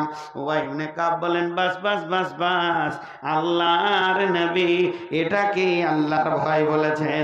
এই পৃথিবীটা এমন একটা জায়গা, মুমিন মুসলমানের জন্য পৃথিবীটা প্রশস্ত নয়, পৃথিবীটা অতি সংকীর্ণ হয়ে গেছে। একদিকে বেশ্যা, একদিকে রান্ডি, একদিকে সুদ, একদিকে জুয়া, একদিকে এনজিও, একদিকে আপনার কিনা লুডো, আর একদিকে দাবা, একদিকে মদ, একদিকে আপনার জুয়া তাস, এদিকে চারিদিক যেন শয়তান কাঁটাতে ভরে দিয়েছে। যার দিলে আল্লাহর ভয় আছে, নিজেকে গুনাহ থেকে বাঁচিয়ে বাঁচিয়ে বাঁচিয়ে বাঁচিয়ে আপনি যেমন গোটা রাস্তাটা অতিক্রম করেছেন, ওই লোকটা গোটা হায়াতটা নিজের গুনাহ থেকে বাঁচিয়ে কবর পর্যন্ত নিয়ে যাবে। এরই নাম আল্লাহর ভয়। তাফসীর ইবনে কাসিরে দিয়েছে এই হাদিসটা, যালিকাল কিতাব লা রাইবা ফীহি, এই কিতাবের মধ্যে কোনো সন্দেহ নাই, হুদাল লিল মুত্তাকিন, হেদায়েত পাবে কে? যে লোকটা মুত্তাকি হবে। আর মুত্তাকির লক্ষণ কি? আল্লাহকে ভয় করে নিজেকে গুনাহ থেকে বাঁচাবি।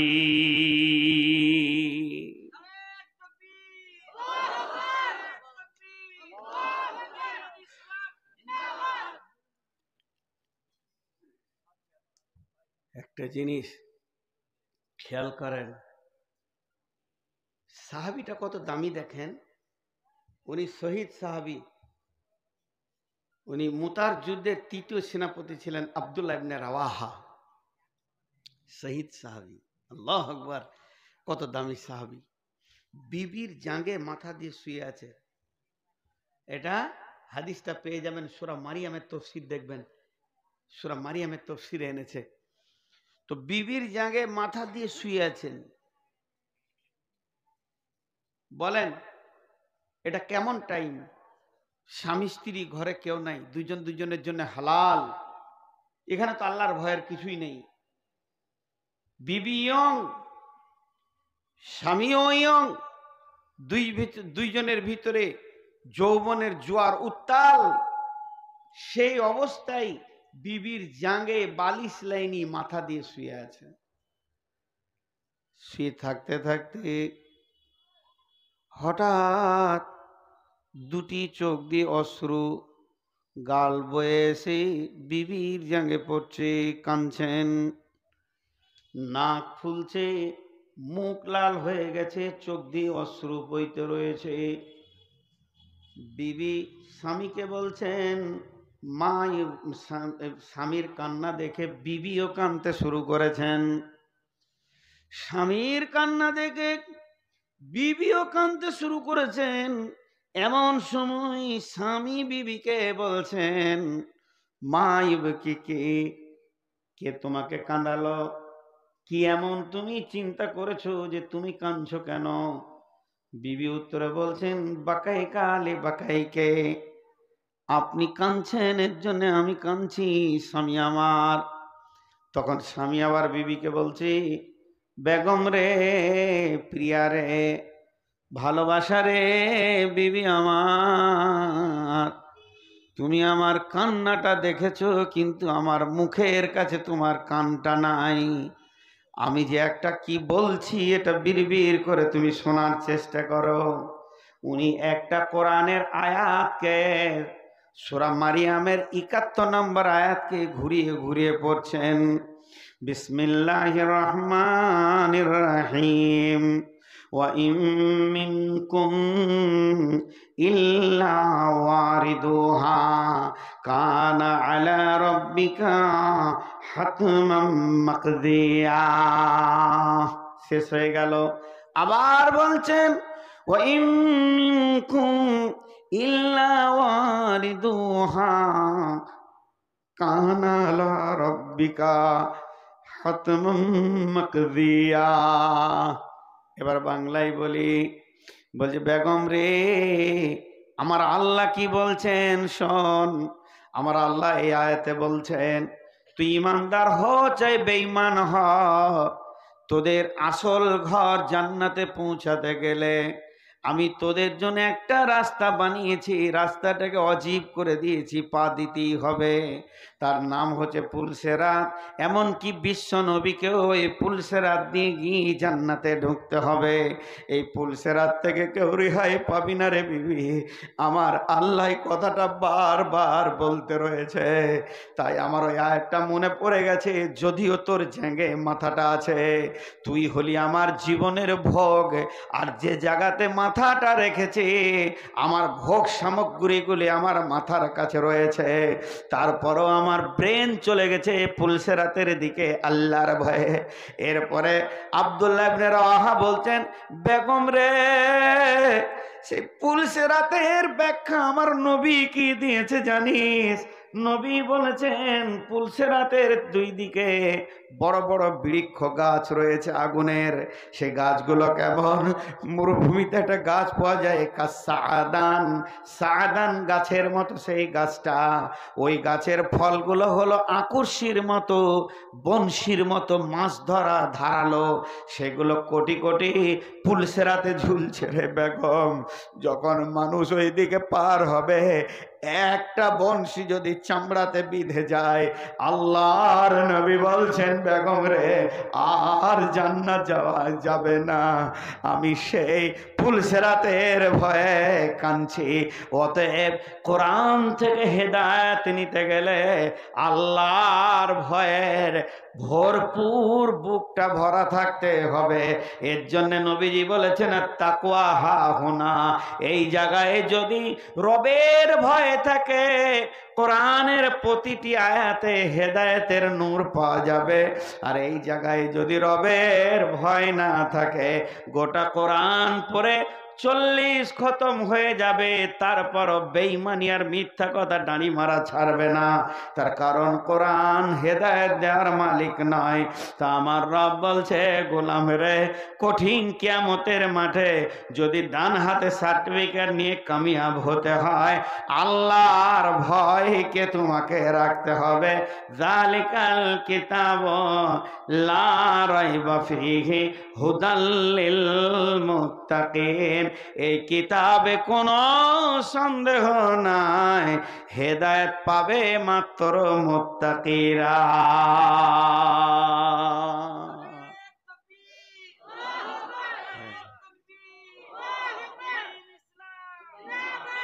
এরপরে আমার আল্লাহ কি বলছেন? আল্লাযীনা ইউমিনুনা বিল গায়বি, আল্লাযীনা ইউমিনুনা বিল গায়বি। সকলে একবার মহব্বতের সঙ্গে বলি আল্লাযীনা ইউমিনুনা বিল গায়বি। এটা যত কঠিন তত আসান।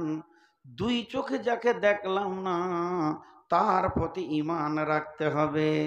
ফেরেশতা দেখি না, ঈমান রাখতে হবে। পুলসেরাত আছে, বিশ্বাস করতে হবে। কবরের আযাব আছে, শাস্তি আছে। কবরে আনন্দের ঘুমও আছে, বিশ্বাস করতে হবে। মিজান কিয়ামতের মাঠে দাঁড়িপাল্লা দাঁড় করানো হবে, সত্য। আল্লাহর আরশ আনা হবে, সত্য। হাজ কাউসারের পানি থাকবে, সত্য। বিশ্বনবী পারমিশন পাবে পানি পান করানোর, সেটাও সত্য। পুলসেরাত আছে, এটাও সত্য। জাহান্নাম দাও দাও করে জ্বলছে, এটাও সত্য। জান্নাত আপনাকে স্বাগতম দিবে, এটাও সত্য। একদম মরার পর থেকে নিয়ে জান্নাত জাহান্নাম পর্যন্ত লম্বা একটা জিন্দেগি আছে। মা আমার, খালা আমার, বেটি আমার, এর ওপরে ন্যূনতম সন্দেহ পোষণ করলে হবে না, দৃঢ় বিশ্বাস রাখতে হবে। জি, একটা হিন্দু ছেলে, নন মুসলিম ছেলে মসজিদে ঢুকেছে, ঢুকে এবার ডান দিকে দেখছে, এবার বাঁ দিকে, কিছুই নেই। কাকে ডাকো তোমরা? প্রশ্নটা কত সুন্দর। ছেলেটা যাদবপুর কলেজের লাস্ট ইয়ারের ছেলে, ইউনিভার্সিটির MA করছে। চারটিখানি ছেলেরাই সায়েন্সের ছেলে। কাকে ডাকেন? প্রশ্নটা করছেন কাকে? যিনি পৃথিবী থেকে চলে গেছেন, আল্লাহ জান্নাত নসিব করুন, গোলাম আহমদ মর্তুজাকে। জি, আমার জেলার মানুষ তো, আমি ওনার সঙ্গে অনেকবার বসেছি একসঙ্গে, আমাকে ভালোবাসতেন, আমি ওনাকে দেখা করতে যেতাম। আমাদের একটা সম্পদ ছিল, পৃথিবী থেকে চলে গেছেন। জি, আল্লাহ জান্নাত নসিব করুন, আল্লাহু আমিন। তো ওনাকে প্রশ্ন করেছেন, উনি তখন বললেন, জি আমরা হলাম দুর্বল, আপনারা হলেন সবল। তোরা আর খুশি হলো। কয়েকজন ছেলে ভার্সিটি যাচ্ছিলেন, উনি বর্ধমান থেকে মেমারি যাচ্ছিলেন। বলে আমরা কেন দুর্বল, তোমরা কেন সবল বলো তো? আমরা দুর্বল এই জন্যই যে আমরা, আল্লাহ তো দূরের কথা, আল্লাহকে তৈরি করা তো দূরের কথা, কোরআনে প্রত্যেকটা সূরাতে একটা করে বিসমিল্লাহ আছে, আছে না নাই? কিন্তু সূরা তওবাতে মৌলানা সাহেব লিখে দিতে পারবে? ক্ষমতা আছে? আল্লাহ দেননি, রসুল লাগাননি, কারো ক্ষমতা নাই, লিখে দিই। সারা পৃথিবীর সমস্ত কাগজগুলো দেন, গোটা মাদ্রাসায় যত কাগজ আছে মৌলানা বিসমিল্লাহ লিখে ভরে দেবে, কিন্তু ওখানে লিখতে পারবে? তাহলে এরা দুর্বল না সবল? দুর্বল। কিন্তু তোমরা সবল। নিজের আল্লাহকে নিজের হাতে বানাও, তারপর আবার তাকে ধরে ডুবিয়ে দাও। তাহলে তোমাদের মতো সবল কে আছে? এইভাবে বলতে বলতে প্রশ্ন করা হচ্ছে। দেখুন কবি নজরুল কি বলেছেন? নয়ন ভরা জল গো তোমার আঁচল ভরা ফুল, ফুল নেব না অশ্রু নেব ভেবে হই আকুল। ফুল যদি নি তোমার হাতে জল রবে না নয়ন পাতে, অশ্রু নিলে ফুটবে না আর প্রেমেরই মকুল। নয়ন ভরা জল গো তোমার আঁচল ভরা ফুল। মেয়েটা আঁচলে করে ফুল নিয়ে এসেছে, ছেলেটাকে বলছে ফুল লাও, চোখের পানিতে কাঁদছে, হে প্রেমিক তুমি আমার হাতে ফুলটা গ্রহণ করো।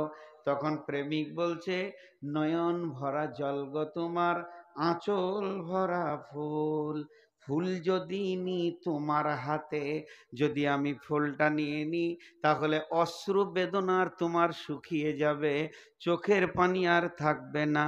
আর অশ্রু যদি চোখের নিই তাহলে প্রেমের ফুল আর ফুটবে না। তাহলে আমি কোনটা নিব কোনটা না নেব? প্রেমিকার চোখের পানি গোলাপ ফুলের থেকেও অনেক মূল্য, যত কাঁদবে তত ভালো লাগবে। এর জন্য আমার আল্লাহর মতো বিশ্বে বড় প্রেমিকার নাই। আমার আল্লাহ বলছেন আমাকে তিনটে জিনিস ভালো লাগে, তার মধ্যে আমার গোলাম যখন রাতে উঠে আমার প্রেমে কান্না করে, আমাকে এত ভালো লাগে তার গুনাহগুলোকে আমি নেকিতে পরিণত করে দিই। কত ভালো লাগে সেই প্রেমিক। বিশ্বে যত প্রেমিক আছে যাকেই আপনি ধরবেন সে খতম হয়ে যাবে। বাপ মরবে, মা মরবে, বিবি মরবে, ছেলে মরবে, মাল সম্পদ নষ্ট হয়ে যাবে। কুল্লু মান আলাইহা ফান ওয়া ইয়াবকা ওয়াজহু রাব্বিকা যুল জালালি ওয়াল ইকরাম। এখানে আপনারা যতগুলো প্রেমিক বসে আছেন আর যারা প্রেমিকা রয়েছে পর্দার আড়ালে, সকলকে বলছি একজনের সঙ্গে প্রেম করেন, জীবনেও প্রেম কাটবে না। তাকে কবরে পাওয়া যাবে, হাসরে পাওয়া যাবে, পুলসেরাতে পাওয়া যাবে। তিনি হলেন আল্লাহ। আর প্রেমিককে দেখলে যে আনন্দ আছে, না দেখার ভিতরে আরো বেশি কৌতূহল আছে। আছে না নাই? জি বলেন। আল্লাহকে দেখি নাই, এই কৌতূহলটা বেশি কিনা, দেখার আকাঙ্ক্ষাটা বেশি কিনা? রে হ্যাঁ না বলে না? জলসা হচ্ছে এর একটা স্বাদ, আর জলসা হবে এর ভিতরে কৌতূহল বেশি থাকে, এই হবে এই হবে। তো প্রেমের স্বাদ আছে না দেখার ভিতরে। যারা দেখেনি আর চোখের পানিতে কাঁদে আমার রব বলে এরা কত প্রেমিক, যদি আমাকে দেখতো তাহলে আমার পা থেকে আর এরা মাথা উঠাতো না। জি, হযরত ইমাম বুখারী আলাইহি রাহমা গভীর রাত্রিতে উঠলেন। গভীর রাত্রিতে উঠে দুইটি হাত আল্লাহর দিকে তুলে বললেন রব্বুল আলামিন, বিশ্বটা মুমিনের জন্য সংকুচিত হয়ে গেছে, বিশ্ব আর প্রশস্ত নাই। তোমার এ নগণ্য গোলাম মোহাম্মদ বিন ইসমাইল আর পৃথিবীতে থাকতে চাইছে না। আমার প্রেমের টান যেন তোমার দিকে বারবার চলে যাচ্ছে। মাবুদ গো, তোমার এই প্রেমিককে তোমার কাছে তুলে লাও। এখন আমার মন চাইছে আমি তোমার কাছে গিয়ে থাকবো। যখন এ কথা বলল, ওই রাত্রিতে ফজরের সলাতের পর তিনি চির বিদায় নিয়ে আল্লাহর পেয়ারা হয়ে চলে গেলেন। বন্ধুরা আমার, আল্লাহ তাবারাক ওয়া তাআলা বলছেন যারা আমাকে দেখলো না অথচ প্রেম করলো, ভালোবাসা করলো, এরা হলো এক নম্বরে আমার সঙ্গে কিয়ামতে মিশনেওয়ালা।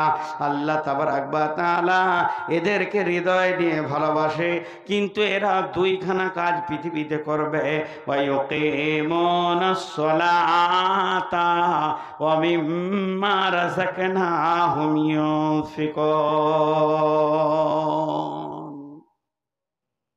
জি, এটা আপনাদেরকে উপন্যাসের খানিক শোনাই। ওই যে লাইলা মজনু, লাইলা মজনুটা কোনো ইতিহাস না উপন্যাস? উপন্যাস। লেখকের কলমের এমন মানে ভঙ্গি, সারা পৃথিবী জানে যে লাইলা মজনু কেউ ছিল। বাংলাতে বই আছে, হিন্দিতে আছে, উর্দুতে আছে, লাইলা মজনুকে নিয়ে কত বই হয়ে গেল, কিন্তু আসলে এটা উপন্যাস ছিল। তো কবি নজরুল দুইখানা কবিতা লিখেছেন এই উপন্যাসকে কেন্দ্র করে।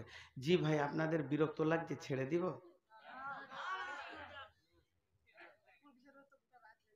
হ্যাঁ,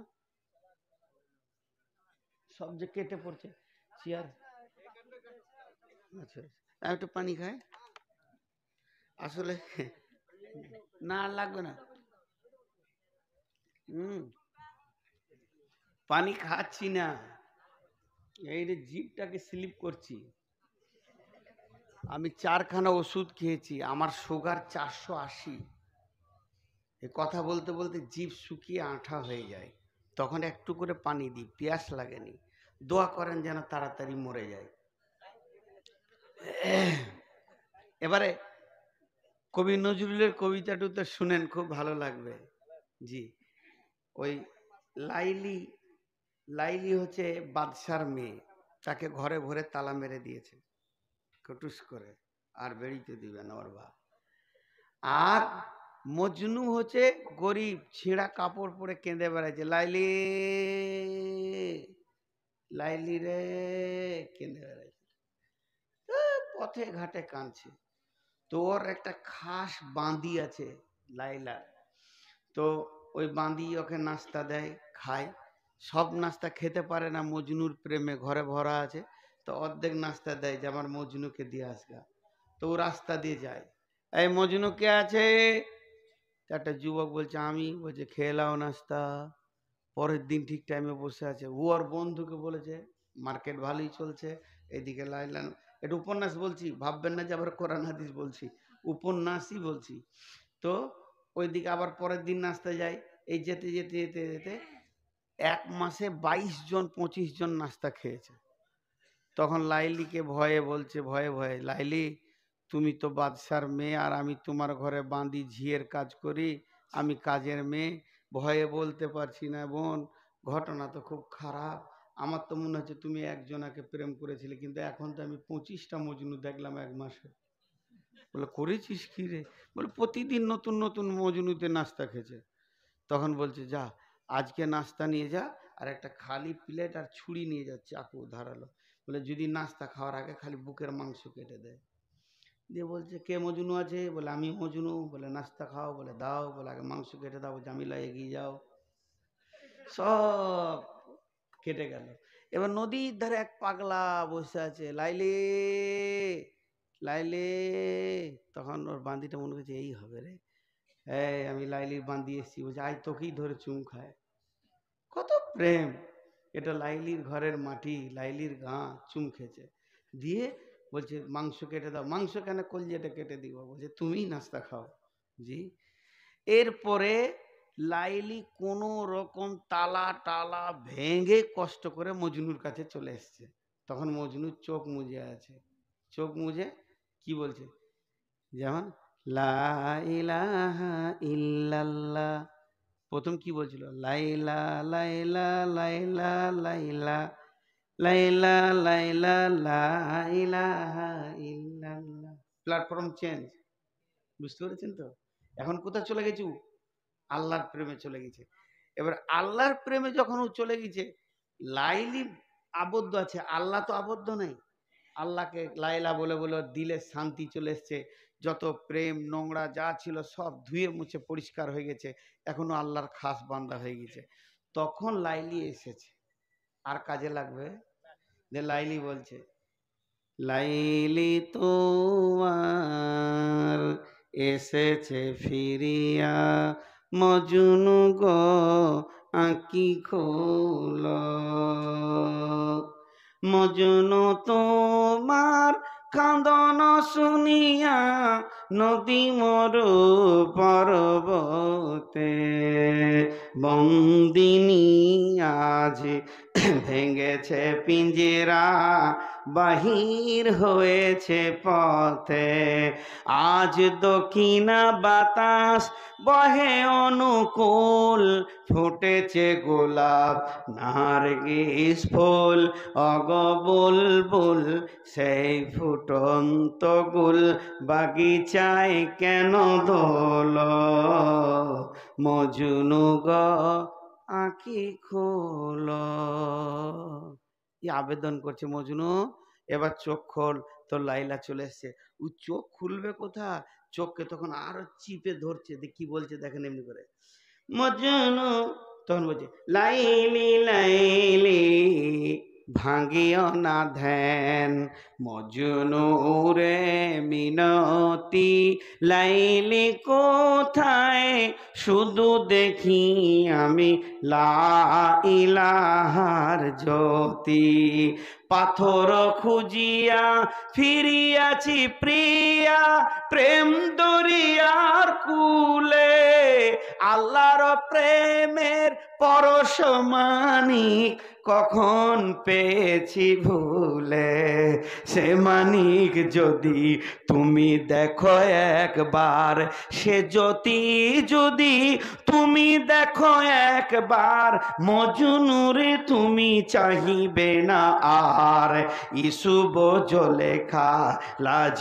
মানে হারি, দেখিয়া তার খুবসুরতি, লাইলি লাইলি ভাঙিও না ধ্যান, মজনু রে মিনতি লাইলি কোথায়, শুধু দেখি আমি, যারা বলেন লা ইলাহা ইল্লাল্লাহ, একটু জোরে বলেন ভাই, লা ইলাহা ইল্লাল্লাহুর জ্যোতি।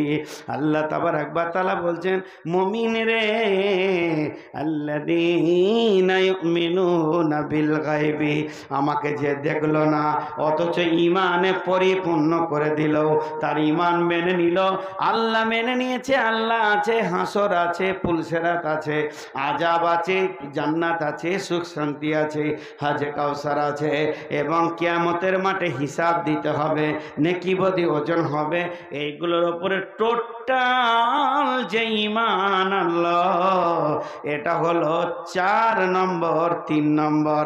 আর 4 নম্বর হচ্ছে ওয়ায়ুকিমুনাস সালাতা, এবং সে নামাজ আদায় করবে। মুমিন কোনোদিন বেনামাজি হতে পারে না, আর বেনামাজি কোনোদিন মুমিন হতে পারে না। মুমিন কোনোদিন বেনামাজি হতে পারে না, আর বেনামাজি কোনোদিন মুমিন হতে পারে না। বেনামাজি কোনোদিন মুমিন হতে পারে না, মুমিন কোনোদিন বেনামাজি হতে পারে না।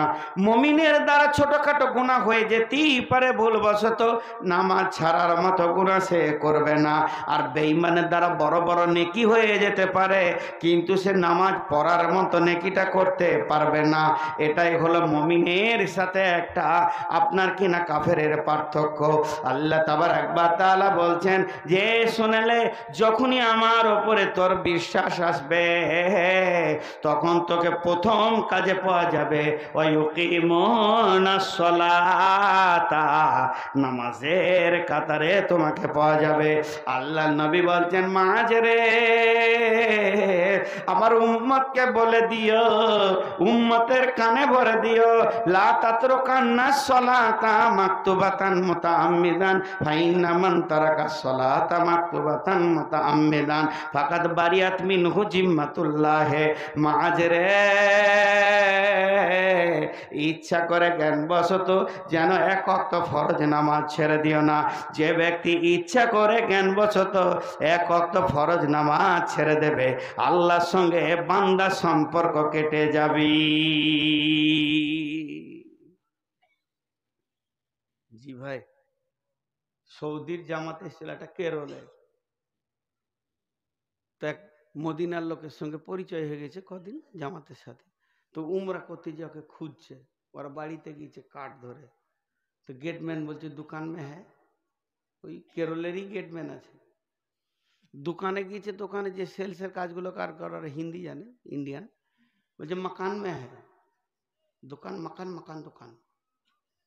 লোকটার খুঁজে পাওয়া যাচ্ছে না। মসজিদে নববীতে আজান হয়েছে, ও বলছে আর ওকে খোঁজার দরকার নেই, আমি তো ওকে খুঁজতে আসি নেই, উমরা করতে এসেছি। সুন্নত নামাজ ধরেছে, দেখছি সামনেই হাজির জোহরের সময়। নামাজের শেষে দুইজন মোলাকাত হলো। তো মদিনাওয়ালা বলছে আপনি মেহমান, চলেন খাওয়া দাওয়া করি। হোটেলে গিয়ে খাওয়া দাওয়া সব হয়েছে। ইন্ডিয়ানওয়ালা বলছে ভাই সেই বেলা 10টা থেকে দোকান মাকান মাকান দোকান করতে করতে আমার দম শেষ। মদিনাওয়ালা বলছে ভাই তুমি ভুল করেছো, কে তোমাকে দোকানে যেতে বললে আর মাকানে যেতে বললে? একটা মুসলমানকে খুঁজে বের করার প্রধান প্রচেষ্টা কি? যখন কোনো মুসলমানকে খুঁজতে যাবে কোনো গ্রামে, অন্য টাইমে যেও না, নামাজের সময়ে যাও আর মসজিদের দরজায় বসে দাও। মুয়াজ্জিন আজান দিলে মুমিন যেখানেই থাক মসজিদে আসবে। কত সুন্দর কথা। কিন্তু বন্ধুরা আমার, যার আল্লাহর উপরে ঈমান আছে সে কোনোদিন বেনামাজি হতে পারে না। আল্লাহ আমাদের সকলকে নামাজি বানান। এই মাদ্রাসা কমিটি, জালসা কমিটি, শ্রোতা বক্তা সকলকে নামাজি বানান। রব্বুল আলামিন আমাদেরকে 5 ওয়াক্তের নামাজ পড়তে পড়তে মওত দাও, আর মরতে মরতে তুমি নামাজ পড়ার তৌফিক দাও আল্লাহ। তাই বিশ্বনবী বলছেন খবরদার নামাজ ছেড়ে দিও না। নামাজ হলো সমস্ত নামাজ এমন একটা জিনিস আল্লাহর সঙ্গে সম্পর্ক কেটে যাবে।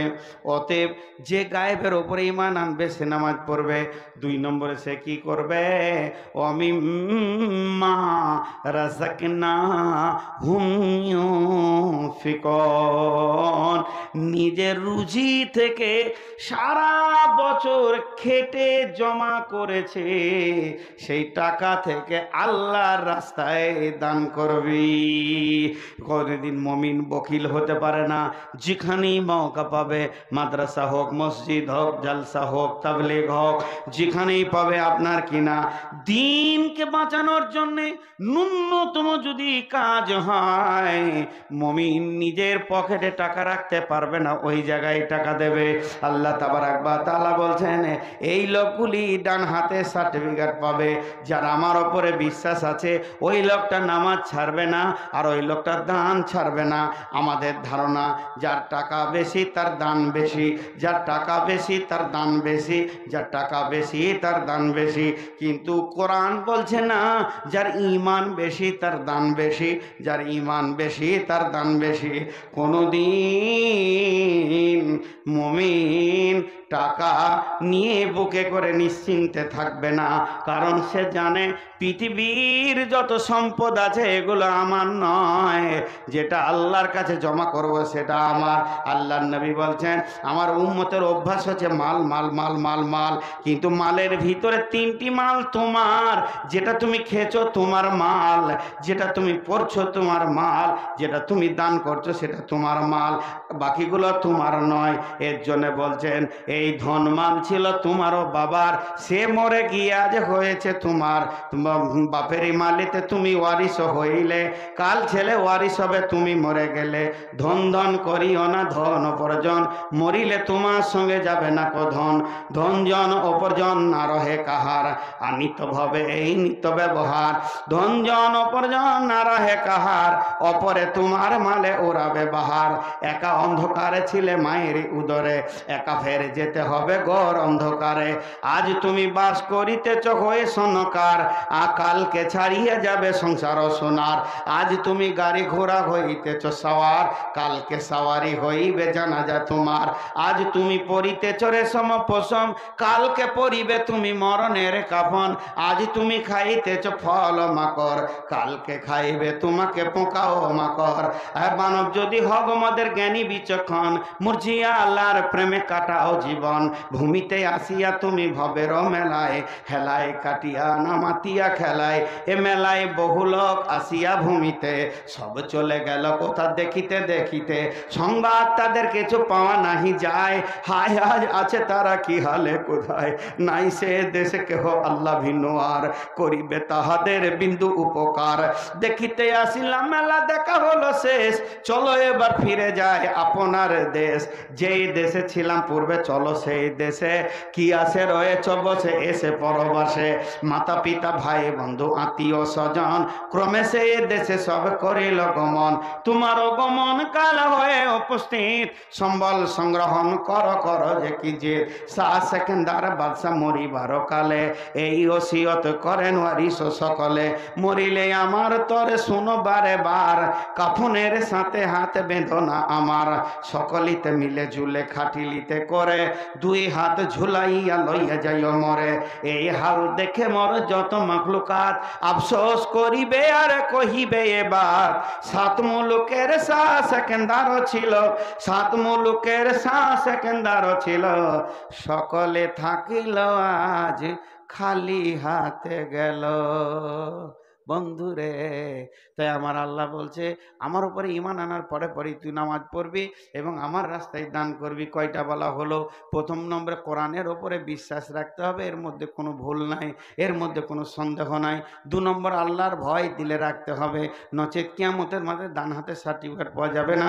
তিন নম্বরে যা অদৃশ্যে আছে সেগুলোকে বিশ্বাস করতে হবে। চার নম্বরে সালাত আদায় করতে হবে।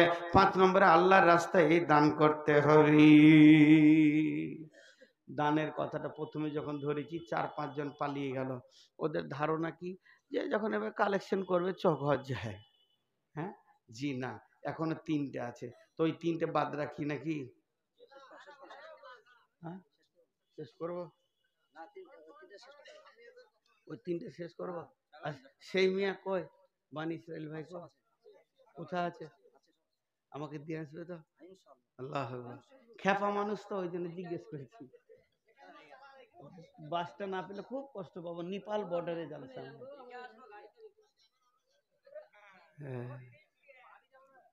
বসেন বসেন, উঠছে যে বড় ভাই উঠে গেল যে, আমি তো বায়ান ওকেই শুনেছিলাম, তো ও চলে গেলে আর কি করে বায়ান শোনা? বিষয়ের বাইরে একটাও কথা জিজ্ঞেস করবেন না, আমি বিষয়ের বাইরে বকি না। এটা খানিক, ওইটা খানিক, এইটা খানিক, জি না, সে বক্তাও নয় আর ওরকম যে শোনে সে শ্রোতাও নয়। তো একটা জায়গা কমপ্লিট হোক। এবার আল্লাহ বলছেন ওয়াল্লাযীনা ইউমিনুনা বিমা উনজিলা ইলাইকা, প্রথমে এর মধ্যে কোনো সন্দেহ নাই বলতে হবে। আবার ওই কথাটাই আল্লাহ বলছেন ওয়াল্লাযীনা ইউমিনুনা বিমা উনজিলা ইলাইকা, তারা ঈমান আনবে এই কিতাবটার উপরে যেটা তাদের নবীর উপরে নাজিল করা হয়েছে। এবার আবার ঈমানের কথা কেন বললেন? তার এখন বললেন মানে এই কিতাব মোতাবেক তারা কাজ করবে, কিতাব যা বলেছে তা শুনবে, এই কিতাবের ওপরে তারা চলবে, কিতাবের ভিতরে একটা রোড আছে, রোডটাকে তারা ধরে নিবে। এবার একটা ঘটনা শোনাই। বিশ্বনবী ফজরের নামাজ পড়ে সালাম ফিরতেন, আসসালামু আলাইকুম রহমতুল্লাহ, আসসালামু আলাইকুম রহমতুল্লাহ। সাহাবীরা তসবিহ করতেন, নবীজিও তসবিহ করতেন, সুবহানাল্লাহ আলহামদুলিল্লাহ।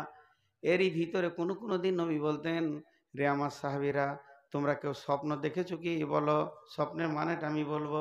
কখনো কখনো নবীজি বলতেন, আমি স্বপ্ন দেখেছি, তোমরা শোনো। কখনো কখনো নবীজি বলতেন না, তারপরেও সাহাবীরা বলতেন, ইয়া রাসূলুল্লাহ, আজকে রাত্রিতে একটা স্বপ্ন দেখেছি, আপনি বলে দেন কি মানে হবে। ঠিক নবীজি সালাম ফেরার পর মুক্তাদির দিকে বসে তসবিহ করছেন, এমন সময় একজন সাহাবী উঠে দাঁড়ালেন, ও দয়ার নবী গো, আজকে রাত্রিতে আমি একটা স্বপ্ন দেখলাম। সাহাবীরা সব কাতার ভেঙে এসে বসলেন, আরে স্বপ্ন দেখেছে রে, চল শুনবো। সবাই এসে বসলো। আবু বকর রসুলের পাশে এসে বসলেন, পাশাপাশি দুজন মুখে পূব দিকে বসে আছেন। আর ও এসে বলল, কি বলছি জানেন আল্লাহ নবী, আমি দেখলাম আমার মাথার উপরে একটা কালো ঘন মেঘ, জমাট কালো। খানিক পরে দেখছি বৃষ্টি শুরু হয়ে গেল, তো বৃষ্টিটা পানি লয়, মধু বৃষ্টি হতে লাগলো। তারপরে দেখছি জিন আর ইনসান সেই মধু পান করতে শুরু করেছে। কেউ পেট ভরে খেলো, কেউ 1 ঘুঁট 2 ঘুঁট খেলো, কেউ হালকা চিকে দেখলো, কেউ খেলো না। ইয়া রাসূলুল্লাহ। তারপরে দেখছি সেই বৃষ্টির ভিতরে একটা মোটা রশি ঝুলছে, একটা লোক ওই রশি ধরে উঠে চলে গেল, দ্বিতীয় লোক চলে গেল, তৃতীয় নম্বর যেছে তো রশিটা ধরেছে তো কট করে কেটে গেল, কিন্তু লোকটা বড় মজবুত, গিঁট দিয়ে চলে গেল। আমার ঘুম ভেঙে গেল। ওর বলা হয়ে গেল স্বপ্ন। এবার আবু বকর কি করছে, আবু বকরের দিকটা দেখেন। আবু বকর একবার রসুলের দিকে তাকাচ্ছেন, একবার স্বপ্ন দেখনালার দিকে তাকাচ্ছেন, আবার রসুলের দিকে তাকাচ্ছেন, আবার স্বপ্ন দেখনালার দিকে তাকাচ্ছেন। বারবার যখন এরকম করছেন, নবীজি বলছেন আবু বকর তোমার ব্যাপার কি?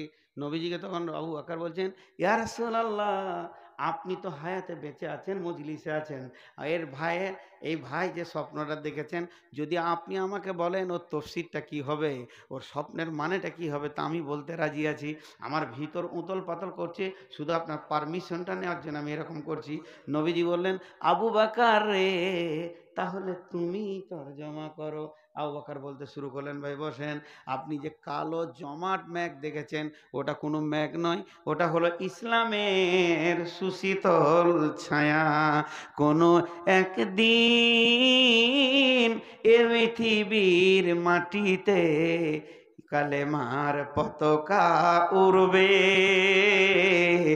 ইসলামের পতাকা উড়বে। সেদিন মানুষ শান্তির ছায়া পেয়ে দুঃখ বেদনা ভুলবে, কালেমার পতাকা উড়বে। রবে না সেদিন হাহাকার, রবে না অন্যায় অবিচার, মাজলুম তার উচিত বিচার পেয়ে জীবনের শান্তির শ্বাস ফেলবে। যেদিন এই পৃথিবীতে কালেমার পতাকা উড়বে, তৌহিদের পতাকা উড়বে। বিধবা পাবে মনে সান্ত্বনা, এতিম ভুলে যাবে মাতৃহারা পিতৃহারার বেদনা। সকলে আনন্দতে হাসবে, যেদিন এই পৃথিবীর মাটিতে কালেমার পতাকা উড়বে, শান্তির পতাকা উড়বে। বন্ধুরা আমার, তাই ওই সাহাবী আবু বকর বললেন ওটা হলো তোমার শান্তির ছায়া। তারপরে তুমি যে দেখলে ঝুরঝুর করে বৃষ্টি শুরু হলো, মধু। ভাইরা আবু বকর ওটা মধু নয়। আবু বকর বলছেন ও ভাই ওটা মধু নয়, ইসলামে কোরআন নাজিল শুরু হয়ে গেল, এটাই হলো পৃথিবীর সেরা মধু, এর মতো মধু আর নাই। কোরআন নাজিল হচ্ছে, এরপরে তুমি দেখছো জিন আর ইনসান খেতে শুরু করেছে। যে পেট ভরে খেয়েছে কোরআনের হাফেজ হবে, যে এক ঘুট দু ঘুট খেলো দু চারটা সূরা ইয়াদ করবে, যে সামান্য চিকে দেখেছে কুল হয় ইন্নাতাইনা মুখস্থ করবে, সূরা ফাতিহা মুখস্থ করবে। আর যে খেলোই না, কোরআন নামে নিয়ামতটা আল্লাহ তাকে পৃথিবীতে দেবে না। ও ভাই আবু বকর বলছেন ও ভাই আল্লাহর গোলাম, এরপরে তুমি সেই বৃষ্টির ভিতরে একটা রশি দেখেছো, এটা রশি নয়, এটা কোরআনের একটা আয়াত, ইহদিনাস সিরাতাল মুস্তাকিম। এটা হলো কামিয়াবির রাস্তা, সফল কামের রাস্তা। ওই রাস্তাতে তুমি একটা লোককে দেখেছো চলে যেতে, তার মানে বিশ্বনবী পৃথিবী থেকে চলে যাবেন। এরপরে তুমি দ্বিতীয় লোক দেখেছো, ওটা আমি আবু বকর পৃথিবী থেকে চলে যাব। এরপরে তুমি তৃতীয় লোক দেখেছো ধরতে গেছে, কেটে গেছে, ছিঁড়ে গেছে, লোকটা বড় মজবুত, গিঁট দিয়ে চলে গেল, হযরত উমর চলে যাবে। তবে কাটা ছিঁড়া কেন দেখলে? তার কারণ হচ্ছে উমরকে শহীদ করা হবে। অতএব বন্ধুরে, আল্লাহ তাবারাক ওয়া তাআলা বলছেন ওয়াল্লাযীনা ইউমিনুনা বিমা উনজিলা ইলাইকা, তোদের ওপরে যেটা নাজিল করা হয়েছে, তোর নবীর ওপরে যেটা নাজিল করা হয়েছে, এইটার ওপরে সম্পূর্ণ বিশ্বাস রেখে আমল চালিয়ে যা। এই কোরআনের রাস্তা, এর ভিতরে একটা হাই রোড আছে, যে সোনালী রোডটা ধীরে ধীরে আপনাকে আল্লাহর কাছে কামিয়াবির জায়গায় পৌঁছে দেবে। অতএব কোরআনের রাস্তা তুমি ছাড়িও না। আবার আল্লাহ তাবারাক ওয়া তাআলা বলছেন ওমা উনজিলা মিন ক্বাবলিকা, এর পূর্বে যত কিতাব ছিল আসমান থেকে 120 খানা কিতাব এসেছে ভাই আমার, কম বেশি। তার মধ্যে 4টা হলো মেন, একটা হলো কোরআন, তৌরাত, ইনজিল, জবর। তো এই 4টা ছাড়া আরো কিতাব আছে। যত রসুল যত কিতাব এনেছেন সবগুলোর উপরে আমাদেরকে বিশ্বাস করতে হবে, কিন্তু চলতে হবে কার উপরে? আদর্শ কার হবে? নবী মুহাম্মদুর রাসূলুল্লাহ সাল্লাল্লাহু আলাইহি সাল্লামের উপরে। 7টা বলা হয়ে গেল, 8 নম্বরটা বাকি আছে। মাঝের 2 মিনিট কথা বলবো, যে 8 নম্বরটা বলবো। যতটি লোক বসে আছেন এই 8 নম্বরটা বলবো, পুরো 12:30টায় ছাড়বো, পুরো 2 ঘন্টা হয়ে যাবে। আজকে ভেবেছিলাম 1.5 ঘন্টা পর, পারবো না, কিন্তু যে কোটি লোক বসে আছেন আলহামদুলিল্লাহ 8টা হয়ে যাবে। কিন্তু আমার দাবি আপনারা আর উঠবেন না, মা বোনেরাও উঠবেন না, দোয়া পরে একসঙ্গে ছাড়বো। মাত্র 11টা মিনিট চেয়ে নিচ্ছি ইনশাআল্লাহ। আর উঠিয়ে না, যে উঠবাকে বলবো ও ভাই বসেন, হাতে ধরছি পায়ে ধরছি, কি বেজ্জুতি যে হবে। আমি বেহায়া, আমার শরম নাই। জি, তাহলে 8টা হয়ে গেল। একবার গুনিয়ে দিই। এই কিতাবটার মধ্যে কোনো সন্দেহ নাই, আল্লাহর ভয় থাকতে হবে, হেদায়েত পাবে। গায়েবের ওপর ঈমান থাকতে হবে, নামাজ পড়তে হবে, দান করতে হবে, পূর্বের কিতাবের ওপরে ঈমান রাখতে হবে, এবং যে কিতাব নাজিল করেছে তার ওপরও ঈমান রাখতে হবে। আর 8 নম্বরটা হলো, সকলে আমার সঙ্গে বলেন, অবিল আখিরাতি হুম ইউকিনুন। সকলে বলেন অবিল আখিরাতি হুম ইউকিনুন। আখিরাতের ওপরে দৃঢ় বিশ্বাস রাখতে হবে। শেষ আজকের বক্তব্য। কঠিন আখিরাত। সাহাবীটার নাম হযরতে হারিস রাদিয়াল্লাহু তাআলা আনহু। আল্লাহ নবী বললেন, হারিস এদিকে এসো। হারিস কাছে আসলেন। নবীজি বললেন, হারিস রে, তোমার ইমানের খবর আমাকে দাও, তোমার ইমান কেমন আছে? হারিস দাবি করছেন, ইয়া রাসূলুল্লাহ, ইয়া হাবিবাল্লাহ, আমার ইমান 100-তে 100 আছে, 1 ইঞ্চি কমে নাই। নবীজি বলছেন, হারিস রে, তুমি যে নিজের এতটা দাবি করছো মজবুত যে আমার 1 ইঞ্চি ইমান কমে নাই, আমার 100-তে 100 ইমান আছে, তাহলে তোমার দাবিটা সত্য কি করে তুমি আমাকে বুঝাবে? তুমি আস্তে আস্তে আমাকে কোচ দাও, কেন তুমি এত বড় দাবি করছো? হযরত হারিস বলছেন, ইয়া রাসূলুল্লাহ, সকাল থেকে বিকাল সন্ধ্যা, সকাল থেকে দুপুর, দুপুর থেকে বিকাল, বিকাল থেকে সন্ধ্যা, সারা দিনটা আমার কেমন হালাতে কেটেছে শুনেলেন আপনি। এবং আল্লাহর কালাম পাক জান্নাতের ব্যাপারে যেমন যেমন যেমন যেমন বলেছেন, আমি যেন 2 চোখে, যেন শব্দ ব্যবহার করেছি, আমি যেন 2 চোখে জান্নাতের নিয়ামতগুলো দেখতে পেয়েছি সকাল থেকে সন্ধ্যা পর্যন্ত। পক্ষান্তরে আপনি যেমন জাহান্নামের কথা বলেছেন, আগুন ছেঁড়াছিঁড়ি করছে, যার জাহান্নামীরা আর্তনাদ করছে, তারা চিল্লাইছে, সেখানে গরম পানি রয়েছে, রক্তের নদী রয়েছে, পুঁজের নদী রয়েছে, সেখানে জঘন্য জঘন্য সাহাবীরা মানে ফেরেশতারা কষ্ট দিচ্ছে, সে যেন আমি 2 নজরে দেখতে পেয়েছি। জাহান্নামের কামরাগুলো খালানো হচ্ছে, জাহান্নামীদের আর্তনাদ যেন আমার কানকে ঝাঁঝিয়ে দিয়েছে। ও দয়ার নবী গো, আমি কবর থেকে নিয়ে জাহান্নাম পর্যন্ত, এবং হাসর থেকে নিয়ে পুলসেরাত পর্যন্ত, আর জাহান্নাম থেকে নিয়ে জান্নাত পর্যন্ত সব যেন 2 চোখে যেমন মানুষ দেখে, আমার এতটা বিশ্বাস আপনার কথার উপরে, আমি ওই রকম 2 চোখে দেখতে পেয়েছি। আল্লাহর নবী বললেন, হারিস রে, তুমি যে ইমানের 100 দাবি করেছো, আমি নবী মুহাম্মদ তোমার ইমানের রিজাল্ট দিচ্ছি, নবী মুহাম্মদ সাল্লাল্লাহু আলাইহি সাল্লাম রিজাল্ট দিচ্ছি, তুমি 100-তে 100 ইমানদার। আমাদের সারা দিনে একবার কবর মনে পড়ে? আহা, ইমান মরে গেছে, মনে পড়ে না। তো এগুলোকে স্মরণে রাখতে হবে।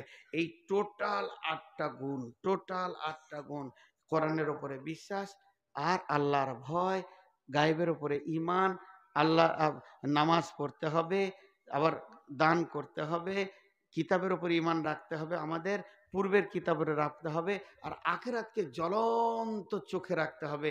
এই 8টা গুণ যার ভিতরে থাকবে, আল্লাহ এবার কি বলছে ওই লোকগুলোকে? ওই লোকগুলোকে ধরেন এক জায়গায় করে দিলাম, ওই 8 গুণওয়ালা লোককে, দা আল্লাহ ওদের দিকে আঙ্গুল তুলে বলছেন,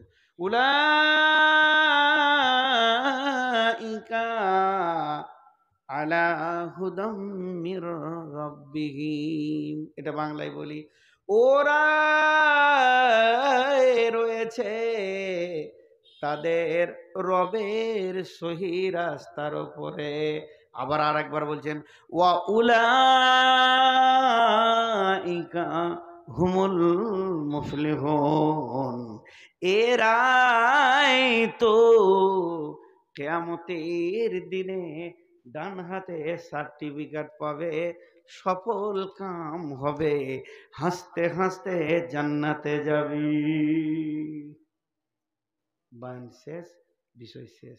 দুটি দোয়া দিচ্ছি, জোরে আমিন বলবেন। হে আল্লাহ, তুমি আমাদেরকে আজকের এই তফসিরের উপরে পূর্ণাঙ্গ আমল করার তৌফিক দাও, এবং আমাদের সকলকে তুমি জাহান্নাম থেকে বাঁচার মতো আমল করার তৌফিক দাও, এবং তোমার দিলকে জয় করার মতো আমাদের আচরণ দাও, এবং সহি আমল করে তোমার মেহমানখানা জান্নাতি বানিয়ে নাও। দোয়া তো হয়ে গেল। আমার নাম নবাব, কিছুরই নেই অভাব, ভিক্ষা করার স্বভাব। যতটি লোক আছেন, এই গরিবের হাতে একবার হাতটা রেখে যাবেন, আর কিচ্ছু বলবো না, এটা আমার শেষ ভাষা। যে টাকাটা আছে আপনার কাছে, ওই টাকাটা দিয়ে উঠে যাবেন। এখন নয়, আমি বলবো তখন। যদি কেউ ধারে দেন, ওদিকে লিখবেন, আমি উঠতে বলবো তখন। এখন অনেক দোয়া আছে, দোয়া দিব। সকল আমিন বলবেন জোরে জোরে। আল্লাহুম্মা গফির লানা ওয়ালিল মুমিনিনা ওয়াল মুমিনাত ওয়াল মুসলিমিনা ওয়াল মুসলিমাত ওয়া আল্লিফ বাইনা কুলুবিহিম ওয়াসলিহ যাতা বাইনিহিম ওয়ানসুরহুম আলা দুব্বিকা ওয়া দুব্বিহিম। আল্লাহুম্মা লানিল কাফারাতাল্লাযীনা ইয়াসুদ্দুনা আন সাবিলিক ওয়া ইউকাযযিবুনা রুসুলাক ওয়া ইউকাতিলুনা আউলিয়াআক। আল্লাহুম্মা খালিফ বাইনা কালিমাতিহিম ওয়া জালজিল আকদামাহুম ওয়া আনজিল বিহিম বা'সাকাল্লাযী লা তারুদ্দুহু আনিল কওমিল মুজরিমিন। এটা ফিলিস্তিনের জন্য দোয়া করলাম। আমি সব জালসাতেই করছি, আপনারাও করবেন। যখন সুযোগ পাবেন বাংলাতেই বলবেন, আল্লাহ আমাদের মা বোনদের ইজ্জত রক্ষা করো, শিশুদেরকে রক্ষা করো, এবং মুসলমানদেরকে আল্লাহ তুমি হেফাজত করো। দেখেন, আমরা অনেক খুশিতে আছি, শহীদের রাস্তা বেরিয়ে এসছে এবার, নাকি বলেন? শহীদ হব ইনশাআল্লাহ, জোরে বলেন ইনশাআল্লাহ। কোনো ভয় নেই, একদম ভয় করবেন না। জান্নাত যেন আমাদের জন্য হাত ছানি দিচ্ছে, জান্নাতের হুরেরা বেচৈন হয়ে গেছে ভারতবর্ষকে আল্লাহ যুবকদেরকে নেওয়ার জন্য। এর জন্য আমরা শহীদের আকাঙ্ক্ষায় আছি। নারে তাকবীর, মাশাআল্লাহ, আমরা শহীদ হব, একটুকু পেছাবে না, বা পড়বো না, গলায় ছুরি চলে যাবে, তারপরও এক আল্লাহ ছাড়া কারো কাছে মাথা নামো করবে না। আমাদের কামিয়াব দুনিয়াতে নয়, আমাদের কামিয়াব আখেরাতে। ওইটাই আজকে বক্তব্য হলো, আমাদের কামিয়াব দুনিয়াতে নয়। আমরা দুনিয়ার মুখে লাত মারতে পারি, কিন্তু আখেরাতের মুখে লাত মারতে না। শেষ বক্তব্য হলো, কিন্তু আমি আপনাদেরকে বলছি, 1000, 2000, 5000 এই যে কোরআনের পাখিগুলো, দুইটা পারা, দুইটা কোরআন, মানে হাফিজ গোটা কোরআনকে হিফজ করলো, এটা তো বড় জিনিস নয়। সব থেকে বড় জিনিস হচ্ছে মাদ্রাসাটা। কারণ হযরত উমারকে পিঠে বর্ষা মেরেছে, এদিকে বের হয়ে গেছে, ওনাকে দুধ খাওয়ানো হচ্ছে তো ক্ষত দিয়ে বেরিয়ে যাচ্ছেন। এই অবস্থায় সাহাবীরা হইচই লেগে গেছে, উমারকে উমারকে মারা হয়েছে, উমারকে মারা হয়েছে। তো দৌড়ে আসছে একটা সাহাবী, লুঙ্গিটা খালি টাকনোর নিচে নেমে গেছে। ওই অবস্থাতে হযরত উমার বলছে, হে আল্লাহর গোলাম, রসুলের সাহাবী, তুমি উমারকে মরতে দাও, কিন্তু রসুলের সুন্নত মেরে দিও না। তুমি সুন্নতটাকে চিন্তা করো। উমার মরে গেলে দুঃখ নাই, কিন্তু রসুলের একটা সুন্নত যেন না মরে যায়। আমরা বাঘের বাচ্চা এটাকে ছিঁড়ে ফেলে দিয়েছি, চেঁচে ফেলে দিয়েছি। কেন আমাদেরকে মারছে জানেন? তার অনেক কারণ আছে। রসুলের উম্মত, খবরদার এটার হাত দেবেন না। তো আমি যে কথা বলছি, নূর মোহাম্মদ মরে যাক, এতে দুঃখ নয়, যেন মাদ্রাসা না মরে। আমার মতো 1000 নূর মোহাম্মদকে মাদ্রাসার জন্ম দিতে পারে, পারে কি পারে না? তো আজকে তার জ্বলন্ত প্রমাণ দিয়ে দিল, দুখানা জন্ম দিল। অতএব এই কোরআনের পাখি তৈরি করা ফ্যাক্টরিটার জন্য একবার হৃদয় ভরে আপনারা এসে আমার হাতে হাতে একটা চাদর এখানে ছোট করে দিয়ে দিলে ভালো। আর চাদর দেন, আপনারটাই দেন। হ্যাঁ, না ঝোলানে ঢুকবে না, সবাই আসবে, কারণ গিয়ে আদায় করবে না। আমি বলে দিই আপনাদেরকে, মা বোনেদের ওখানে একটা চাদর দিয়ে দেন। আমি একটা কথা বলি, উঠিয়েন না, আমি একটা কথা বলি। আমার কথাটা বলি তারপর উঠবেন, উঠিয়ে না, 1 মিনিট 1 মিনিট। আপনার কাছে চাদর যাবে, যদি টাকা দেন তাহলে আপনি 1 টাকায় 1 টাকার নেকি পাবেন, 2টা নেকি পাবেন। কেন? চাদরে উঠিয়েন না, আমি বলছি না, দেন। মাশাআল্লাহ, না কোনো আছে 500 টাকা, 1000 টাকা। আপনারা এখন উঠিয়েন না, পরিবেশটা নষ্ট হয়ে যাবে। আমি যেটা চাইছি ওটা হোক, আমি যেটা চাইছি ওটা হোক। একবার বসেন, একবার, আল্লাহর গোলাম, একবার বসেন, একবার বসেন। এতক্ষণ যখন শুনলেন তা আর 1টা মিনিট কি শুনবেন না? একটা মজার জিনিস আপনাদেরকে দেখাতে চাইছি। যতগুলি লোক আছেন 1টা মিনিট হাত ধরে চেয়ে নিচ্ছি। এই চাদরটা দিলাম, এটা 100 টাকার নোট। চাদর পাঠাবো, দিবেন তো 200 টাকার নেকি পাবেন। কেন? আপনি যে টাকাটা দিয়েছেন তার একটা নেকি, আর একটা এক্সট্রা বেনিফিট অফার হচ্ছে এটাই যে আপনি চাদরে দিয়েছেন, আর চাদরটা হলো রসুলের সুন্নত, তাহলে একটা সুন্নত জিন্দা করলেন, তার জন্য আরেকটা নেকি। কিন্তু হেঁটে এসে দিলে একটা যদি 1 টাকা দেন তাতে আপনি 3 টাকার নেকি পাবেন। কেন? চাদরটা আছে সুন্নত, 1 টাকা দিচ্ছেন তার একটা। আর আল্লাহ রসুল হজরতে বেলালকে বলেছিলেন, হে বেলাল তুমি এলান করে দাও মসজিদে নবীতে যার যা মাল আছে পৌঁছিয়ে দেবে। তা আপনি যখন আল্লাহর জন্য হেঁটে আসবেন, কারো হাতে টাকাটা দিয়ে দেবেন না, আপনি নিজের টাকা নিজে হেঁটে এসে এখানে দেবেন, তো আমার রব দেখবেন আর খুশি হবে, আমার গোলাম আমার জন্য হাঁটছে, এর জন্য আর একটা বেনিফিট পাবেন। কখন হাঁটবেন? একসঙ্গে হাঁটবেন। আমি এখন দোয়া দিচ্ছি, শেষ দোয়াটা পড়ে দিচ্ছি, আর যে দোয়াটা পড়ে দিব একসঙ্গে উঠে এসে সব চাদরে দেবেন। আর মা বোনেদের ওখানে একটা চাদর দেন, সেখানে দেবে। কত আছে এটা? 10,500 টাকা আছে। মাশাআল্লাহ, আব্বার নামে আমি দোয়া করব। একটা কথা বলে দিই সকলকে, চাদরে দেবেন। আর 10,000 5,000 মোটা রকম যদি কারো দেওয়ার ইচ্ছা থাকে দেবেন, পরবর্তী দেবেন তো লিখে দেবেন, আমি আপনাদেরকে ছেড়ে দিচ্ছি না। হে আল্লাহ, তুমি আমাদের গুনাহগুলোকে মাফ করে দাও, আমাদের মা বাপের গুনাহগুলোকে মাফ করে দাও। হে আল্লাহ, এখনই একজন 1,000 টাকা, একজন 500 টাকা, একজন 100 টাকা যারা দান করলেন, একজন 10,000 মা বাপের নামে দান করেছে, আল্লাহ তাদেরকে তুমি মাফ করো, হে আল্লাহ ক্ষমা করো, হে আল্লাহ এই দানকে তুমি কবুল করো। শুধু এই দানটা নয়, সন্ধ্যা থেকে যে 1 টাকা দিতে শুরু করেছে, শুধু সন্ধ্যা থেকে নয়, এই মাদ্রাসা না জানি প্রথমকে ভিত রেখেছিল সেই থেকে, শুধু তাই নয়, আজকের দিনে সারা বিশ্বে যত জায়গায় ইসলামকে বাঁচানোর জন্য টাকা তোলা হচ্ছে, আল্লাহ সবগুলোকে তুমি কবুল করে নাও। এ আল্লাহ সবারই গুনাহগুলোকে মাফ করে দাও, আমাদের কবরওয়ালাকে মাফ করে দাও, আমাদের প্রজন্মকে যারা আসছে তাদেরকে বীর মুজাহিদ করে আমাদের ঘরে ঘরে পাঠাও। এই আল্লাহ আমাদের ঘরে ঘরে বীর মুজাহিদ মহিলা দান করো। এই আল্লাহ আমাদের ইমানকে মজবুত করে দাও। এই আল্লাহ আমাদের ওপরে বিরাট ঝড় আসছে, যে ঝড়কে রুখে দাঁড়ানোর মতো তুমি আমাদের সঙ্গী হয়ে যাও এবং আমাদেরকে সঙ্গী বানিয়ে নাও। হে আল্লাহ সকলের গুনাহকে মাফ করেন। সকলে বলি সুবহানাকা আল্লাহুম্মা ওয়া বিহামদিকা ওয়া শাহাদু আল্লা ইলাহা ইল্লা আনতা আস্তাগফিরুকা ওয়া আতুবু ইলাইকা। যার কাছে যা আছে এখানে দেবেন। মা বোনেদের ওখানে একটা চাদর দেন, তবে 2,000 5,000 10,000 কেউ দিতে চাইলে একজনও যেন বাদ না যায়। আপনারা ক্যামেরাগুলো সামালেন, যার কাছে যা আছে দিয়ে যান। জাযাকাল্লাহ, হাইয়াকুমুল্লাহ, জাযাকুমুল্লাহ। একজনও পেছন ফিরে চলে যাবেন না ভাই আমার, আপনার 1টা টাকা